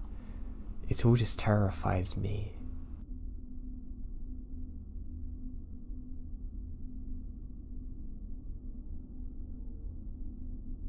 Well, where do I start? So let me give some background information first. I grew up in a very rural area. My parents have a pretty big piece of land with a nice 2-story farmhouse in the middle of it. To the south of the house is a peach orchard. The west is where the driveway is. It goes through an alley of cottonwood and peach trees, but the land is pretty open and was used for cattle farming.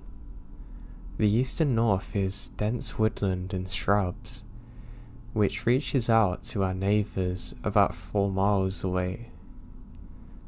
Back then, I was working in a carpenter's shop. I just got my driver's license, and so I'm able to get there on my own. It's about a 1.5 hour drive though. We started fairly late in the day at about 10 AM. Now, the owner of the company was sort of a night owl and loved to sleep in. Because of that, we had to stay until 9 PM. That was no problem in the summer, but turned out to be a bit of an annoyance in the winter, as it got pretty dark early and I hated driving in the dark because the lights on my car weren't the best anymore. I drove a 1987 Chevy pickup, which had seen better days. I didn't have much money on me back then, so this was all I can afford. So one day in late December at about 10 or 11 years back, I left work much later than usual. I had made a pretty stupid mistake on a nightstand I was building for a customer and needed to fix it, as the customer was going to pick it up the next day. When I finally finished, it's around midnight, I cast out on my stupidity, closed the shop up tight and went to my car. There are 2 routes I can take to get home. One is on a highway, the other is through backcountry and dirt roads surrounded by thick brush and trees. I usually took the highway, as it was much faster and safer, especially in dark. But this day, the highway's blocked by police because of an accident, so I took the long way home. As soon as I left the main road and made my way up dirt trails, I got this feeling, you know the one, as though something bad's about to happen, almost like an impending doom. The longer I drove on the road, the stronger the feeling I got, until it was like all of my body and soul was aching desperately to turn around, drive back all the way to the roadblock and wait until it got opened again. I tried to suppress it as best I could, and tried to convince myself that I have driven this route many of times before and I know it's safe. I'm driving on an especially tough piece of brush, and all of a sudden, my left tire popped. I did my best to keep the truck on the road and make it to a safe stop. I kept a spare tire in the toolbox, and had changed tires quite a lot on my own, so I knew it'd just be a minor inconvenience, and I'd be rolling again in a matter of minutes. That's where I was wrong. I climb up on the truck's bed, only to find that my toolbox has been broken into, and all my tools and spares have been stolen. So there I was, miles away from the nearest settlement in bear and wolf country, in the middle of the night with no cell phone or way to repair the truck. I always kept a sort of survival kit in my toolbox with a blanket, axe, fire starter, and some MREs. But it had gotten stolen too. Thank God I still had my trusty knife my sister gave me when she moved to Finland. So I made the second, but bigger mistake of the day, deciding to walk home. To this day, I still don't know why I made this decision. All I had to do was wait in my truck until sunrise, as I knew a neighbour was driving this route every day at around 8 AM. He could have taken me to town and called my parents to get the truck, but I said nah, I'm walking home. So when I went, I locked the car, took my rucksack with my belongings with me, and started walking. I couldn't have had walked for far when I got this eerie feeling like somebody's watching me. I turn around, but nothing's there. I pick up the pace to make it out of there. All of a sudden, I heard some rustling in the brushes to my left. I call out if anyone's in there, but of course, I get no answer. The feeling of being watched becomes stronger and stronger, the rustling more frequent, when suddenly the brush stopped and I come into a small clearing. That's when he spoke to me for the first time. "Hey there, boy," with a weird pronunciation. The first part was spoken soft, almost gently, but the boy was like an explosion to me. He made a tiny pause in between, then spewing out "boy." He's big, I guess about 6'6", wearing a long trench coat, hat, grey short hair, lifeless eyes like a dead fish. That's what really scared me. But then I see his dog. It's a massive black shepherd-like dog, looking almost like a wolf. I've never seen anything like it. I froze immediately out of fear. I hear this term, but could never imagine it being like this. I can't move. I just can't. I tried, trust me, God, did I try. What you doing there, boy? He said to me. Don't you want to talk to me, boy? I still can't move a finger, but my mouth slowly starts working again. I told him about my truck, how I'm going to try and walk home, but I don't think he was able to understand a word I'm saying, as I'm stuttering and slurring the words because of fear. He made a step towards me, his dog fixated on me like prey. He came so close I can smell this weird smell. Now there's something else I can't quite point out. I still stood there, unable to move. He took a deep breath, closes his eyes, almost like he wanted to remember the smell of fear radiating from me. He started to grin. Not a genuine, honest grin, but one of those whose eyes weren't involved, like he was somewhere else. Then stayed lifeless as they were. Be careful out there, boy. There are a lot of dangerous things out there, boy. And he vanishes into the brush, just as sudden as he's appeared. I started to throw up. My body moves again. All of a sudden, my knees feel weak, like I can't bear the weight of my own body. I collapse to the ground. My whole body starts to shake uncontrollably, and I sob with relief. As soon as I regain control over my body once again, I run. I ran like I've never ran before. I ran all the way home, which is quite a long way. I can't describe the feeling of relief coming over me when I saw the old familiar porch lights coming on and I reached the edge. Hey there, boy, I hear again. My heart skipped a beat.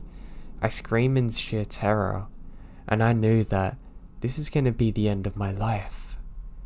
I freeze again, so I didn't stop running. God. I ran and ran and ran, and never even bothered to look back. Only when I reached the warm yellow circles of light cast by our front porch did I dare to look back. And there he stood, on the edge of the woods like he did on the clearing, with his wolf on a leash. He grins at me creepily again. I fumble out my keys as my parents locked the back door at 8 PM. Unlocked the back door and stumbled in. Only when I've locked the door do I feel safe again. I went upstairs to my room and made sure that all of the windows were locked and the doors. When I look out of the window, he's gone. I told my dad about this when we got to the truck the next day, and he knew nothing about it.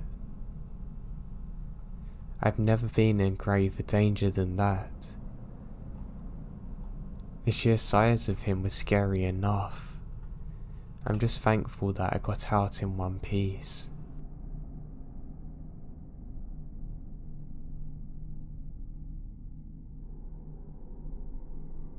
My dad owns a small cabin up in the Midwest. Now, it was snowing heavily at the time of this incident. I was staying there on my own. I liked how secluded it was, so I could really free my mind there. One night while I'm staying there, the snow's falling heavily. I just love looking outside the window, relaxing. I have the small fire going. I'm listening to music on my phone and really enjoying myself when I hear some kind of high-pitched sound. I can't figure out quite what it is. I wonder if it's something the fire's done. Taking out my earphones, I check, and that's fine. My attention goes back towards my bed area, and that's when I see some condensation from my face clearly on the window. I go to rub it off and my heart drops. I see a handprint. and go to rub that. It won't disappear. These have been made on the outside of the window. I have no option but to investigate. I'm worried that my dad or brothers come to see me and can't get in. I grab my rifle and head out.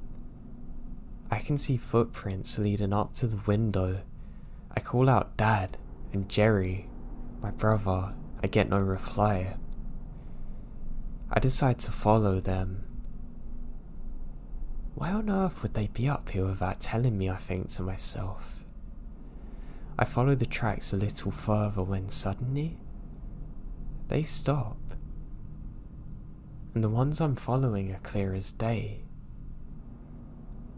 That's when I hear the high-pitched sound again, and I bolt it immediately to my car. I don't even bother getting my belongings. Something's terribly wrong here.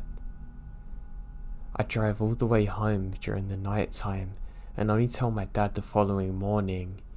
Him and my brother are both at home, nowhere near the cabin. Now what's worse is they've also reported hearing some weird sounds and seeing strange lights at night. To this day I have no idea what it was, but it terrifies me so much.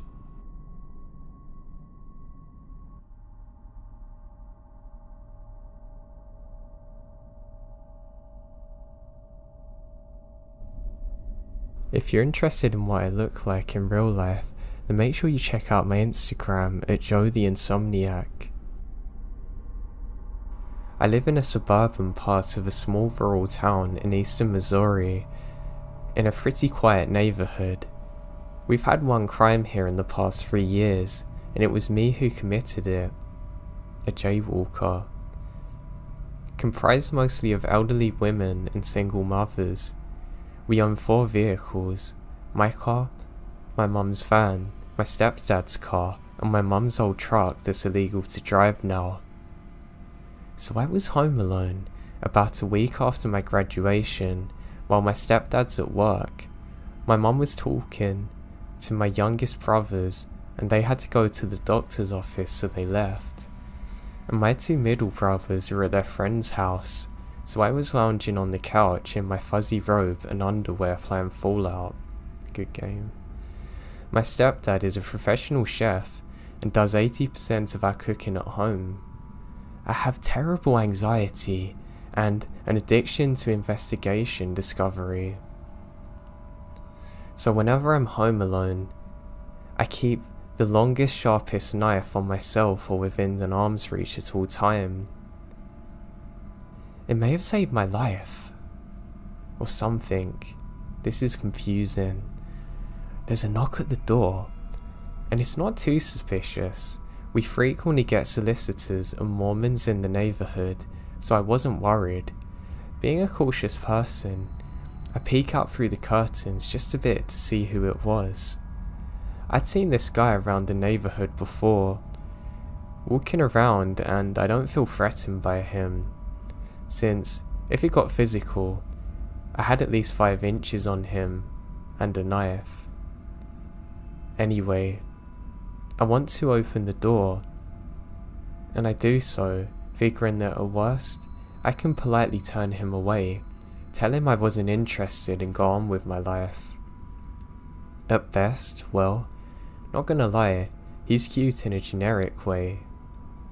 So, I open the door, resting my hand on the back of the couch, where I've hidden the knife under a blanket, just in case. As soon as I opened the door, I knew there's something off. I've got a blunted effect due to a combination of depression, PTSD from abuse, and schizophrenic type personality disorder. So, I'm grown up, and I'm used to using fake facial expressions to fit in. I thought maybe he had similar problems because his face was not normal. He had a big friendly smile, right below a pair of absolutely dead eyes. "Hey beautiful, day out. Mind if I come in for a moment?" he said awkwardly. I kinda smile awkwardly and say, no, my mum don't like having strangers in." "Oh, His smile gets bigger. What are you doing? At this point, I'm starting to feel nervous. I shrug. Can't complain, I guess. Are you here to sell something or tell me about God? He shrugged back. Oh, can I come in? Maybe talk to your mom. I'll go get her. She's in the backyard. I moved to close the door and step back, not turning my back to the dude. Before I close the doorway, he reached out and stops the door. His fake smile's gone. His face is dead. Not angry, just dead. You're home alone. Your mum isn't in the backyard. I pause and swallow hard. Then I push the door again. What do you want, man? To come in. Please let me in. I reach over, quickly sliding the knife from under my blanket and pointing it at him, saying, I'm not gonna let you in. Leave. He looks down at the knife, back up at me, blinks rapidly, then asphyxiated the smile to his face again, saying, oh, no problem. Goodbye. I watched him turn around and walk back down the street until he turned the corner. Then I locked and deadbolted every door and window in the house, got the dog out of my mum's bedroom and resumed my gaming. I ended up calling my aunt's boyfriend, the only cop I trust, let him know what happened, stayed on the phone with him until my mum got home from the doctors. She called around town, found a couple of other people had seen him walking and driving around, but none of them knew who he was. So we were on high alert for about a week. It's been over a month now, and nobody in town's seen him.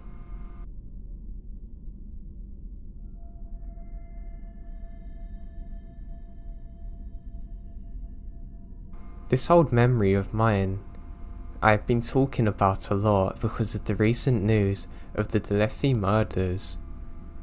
As the man I'm talking about looks similar to the first sketch, but this is 20 years ago and the sketch is now irrelevant. But anyway, when I was 12, I lived in Flagstaff, Arizona. If you're not familiar with this part of Arizona, it's not what you think of when you think of Arizona. It's a ponderosa pine forest with mountains, and it snows in the winter. Anyway, across the street from my home was an entrance to some woods with paths. As my parents worked, and I was the first one home after school, it was my responsibility to walk the dog. Usually, I would take him just inside the woods entrance so I wouldn't have to pick up his crap from under the rocks that would usually be in sight. Now, usually, I was too afraid to go into the actual woods, even with my dog, because he was stronger than me and didn't listen to me well when we were outside. The other reason I didn't like it is the wolves, packs of wild dogs, sometimes cattle, seriously, and of course, anything lurking. But this day, I felt adventurous, I guess, and took him over there. We went pretty deep that day, and I didn't see another soul because it's about 3 PM and the people are at work. None of the neighborhood kids really hang out there either. Now my dog was excited by anything that moved and always wanted to greet another person, cat or dog. But this day, on the way back, I remembered him being steadfast, still pulling, walking me along on the way back home, ignoring squirrels and trees blowing in the wind. Then, out of nowhere, a man appeared on the trail in front of me. Now when I say out of nowhere, that's exactly what I mean. The woods are not dense, and usually you can see people from a mile away, as long as they don't surprise you. The man was dressed head to toe in brown and tan colours and gave a weak "hey" and doesn't make eye contact. The way he dressed stuck out to me, as everything but the treetops was brown, as there's actually a drought going on at the time. Even the picture I linked is more greener than it was then.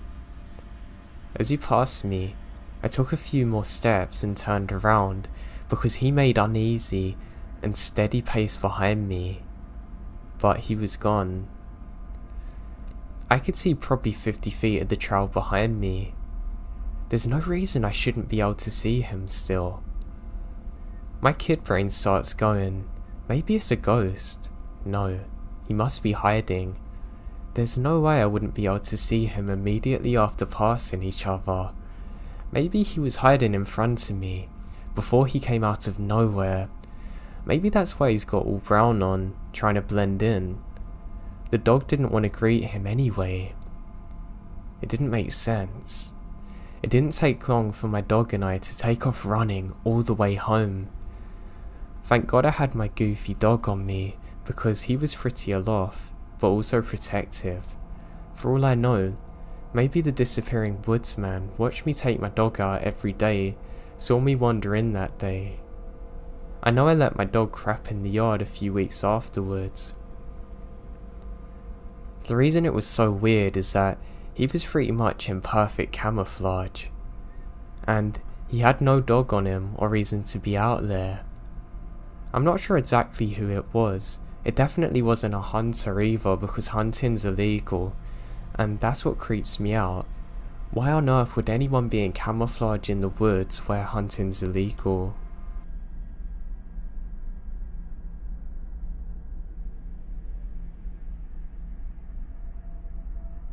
My boyfriend and I went backpacking in the mountains. I'd been camping before, but only camping in a car, so never had to carry a bag on me for a long period of time. So this is my first time actually backpacking. Now after getting lost trying to find a parking lot, the map swore there was, but there actually wasn't. We drove around the mountains, finally finding a parking lot we could stay at. We'd planned to walk down the mountain, camp, then walk back up the following day. About an hour in, it's maybe 6 PM, and we come across this guy sitting off the side of the trail, cooking in a cheap stove. He said to us if we know why we're there and where we're at, and saying can we point him in the direction of a certain place on the mountain. He says he's parked there. He continues talking about how he had a friend drop him off who was going to pick him up at point A, and then changes his story to that he's parked at point B, and then said another friend dropped him off and went to hike somewhere else, and that he needed a map or something to get to point C. Yeah, I'm confused, and I don't like his story. We finally bid the dude good luck, saying we can't help, and continue down the trail. Now the trail is poorly marked and doesn't correspond with the map we found online, so we're really confused when we come to a horse trail with no markings to tell us if we're on the right path still. We decide to go down the trail and see if we can find a place to camp for the night, and find our way out in the morning. Both sides of the trail are lined with barbed wire, preventing us from being able to camp there. Eventually, we run into a huge puddle in the middle of the trail. We decide to turn back and go back to the part of the trail before it turns into a horse trail.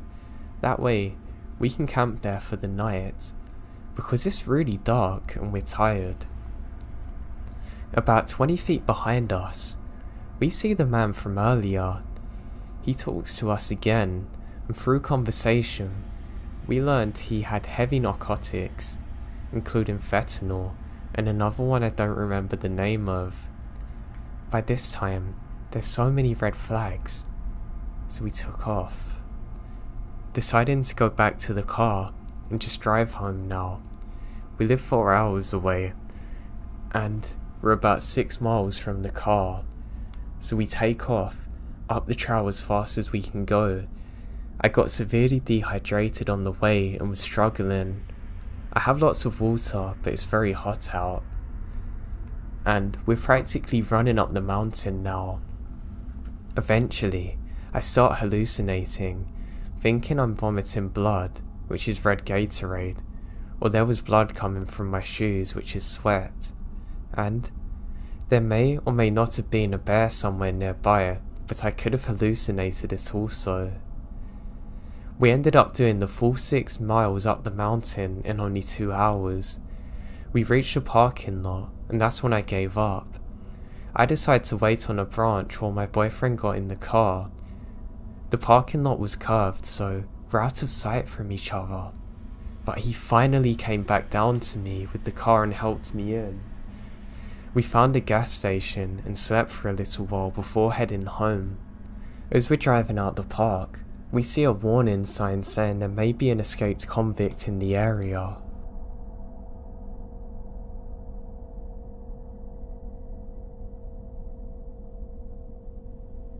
This is a true story that happened to me.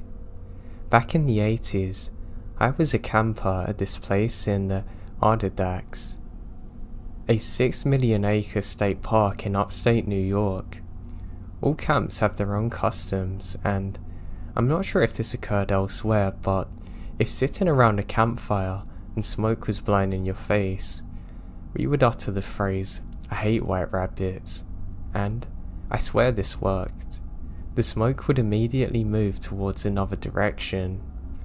And no, it wasn't the breathiness of speaking the words that made the smoke move. It was rumoured to be a voodoo chant though. So things are different in the 80s. Things we did back then might have gotten you kicked out of camp if you got caught, but to be honest with you, these days, you would probably catch a court case and get jail time. Like the time my counsellor locked me in his room with a 6-pack of Budweiser, tall boys, and told me I can't come out until I finished. But that's a separate story. This camp was right on a very large and pristine lake, and periodically, there would be hikes and canoe trips to some of the islands on the lake. You choose your adventure, basically. So we're on this canoe hike to a large, huge, massive island that's not too far from camp at all. We're all slackers, smokers and stoners on this hike. My kind of people. The island was so big, it had a pretty wide running trail that went around the perimeter of the island, wide enough to comfortably ride a 4-wheeler around. Were they allowed? Wider than I was tall at the time, wide. So I mentioned this is in the 80s, right? That first night, some of us campers were partying with the counsellors, beers were being drunk. Now at the time we're sitting around a fire, of course, and when the smoke blew into someone's face, they said the phrase, "I hate white rabbits," and the smoke moved. The next reciprocate of the smoke said the same words, and so on. And the smoke was being moved around fast from person to person. At the height of the frenzied chanting, the smoke almost looks like a vortex. The next morning, I opened my tent to see lying on the ground, spanning the width of the running trail, the biggest dead rabbit I've ever seen in my life. It was dead. It had eyes that were glazed over blue and white. I've really never seen anything like this before. I know it could have just been coincidence, but it was crazy.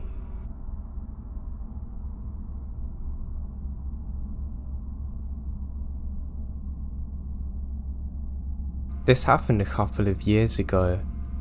I wanted to go to the local wildlife trail to walk in the woods. I'd gone several times to hike and jog. I normally went with my boyfriend at the time, but he was working and I wanted to go, so I decided to go by myself. I felt pretty comfortable going. I park at the far end of the parking lot in case anyone else appears. The trail continues straight from the parking lot for about a mile until it curves up a large hill. Where I wanted to go was the abandoned parking lot with a lake. The turn off to this part of the trail was about 400 yards down to the left. Once you turn left, you have about 200 yards of flat trail before it inclines. This inclined section is loose gravel and it's quite noisy when you walk up it. The last section is about 100 yards. I felt pretty at ease going along the straight trail before I turned left. When I hit the incline, I began to feel uneasy. I brushed it off as being overly paranoid and continued. As I went about halfway up the incline, I began to hear crunching and snapping of twigs in the woods to my right. It sounded about 100 yards off. It was just far enough into the woods that I couldn't see what's making the noise. I froze in my tracks and the hair on the back of my neck stood up. I stood still as I heard the crunching stop. Stupidly, I brushed it off as a deer or bobcat. I continue up the path until I hit the end of the incline. That's when I heard this thing in the woods beginning to run at me. I froze in fear, my heart beating 1,000,000 miles an hour. Every hair on my body stood up. I was rooted in place. That's when I saw him. A man was running straight for me while holding something in his hand. I began to run down the incline back to the main trail. I was slipping and sliding down the gravel. I looked behind me and noticed how that he's at the top of the incline already. He had this evil look in his eyes. I noticed the item in his hands was a knife. I almost slipped up due to me looking back at the man. He called out to me, "Get back here now." His tone was malicious. I sprinted as fast as I could and took a hard right back onto the main path. When I hit the parking lot, I didn't look back. I unlocked my car and started as quick as I can. Right as I was backing up, he emerges from the trail entrance. He just stands there, partially covered in the shade of the trees. As I tear through the parking lot and onto the highway, he just stares at me. The biggest, creepiest smile comes across his face as he slowly waves at me as I get onto the highway. I never went back to that trail. This encounter has scarred me for the rest of my life. I hate walking through the woods now.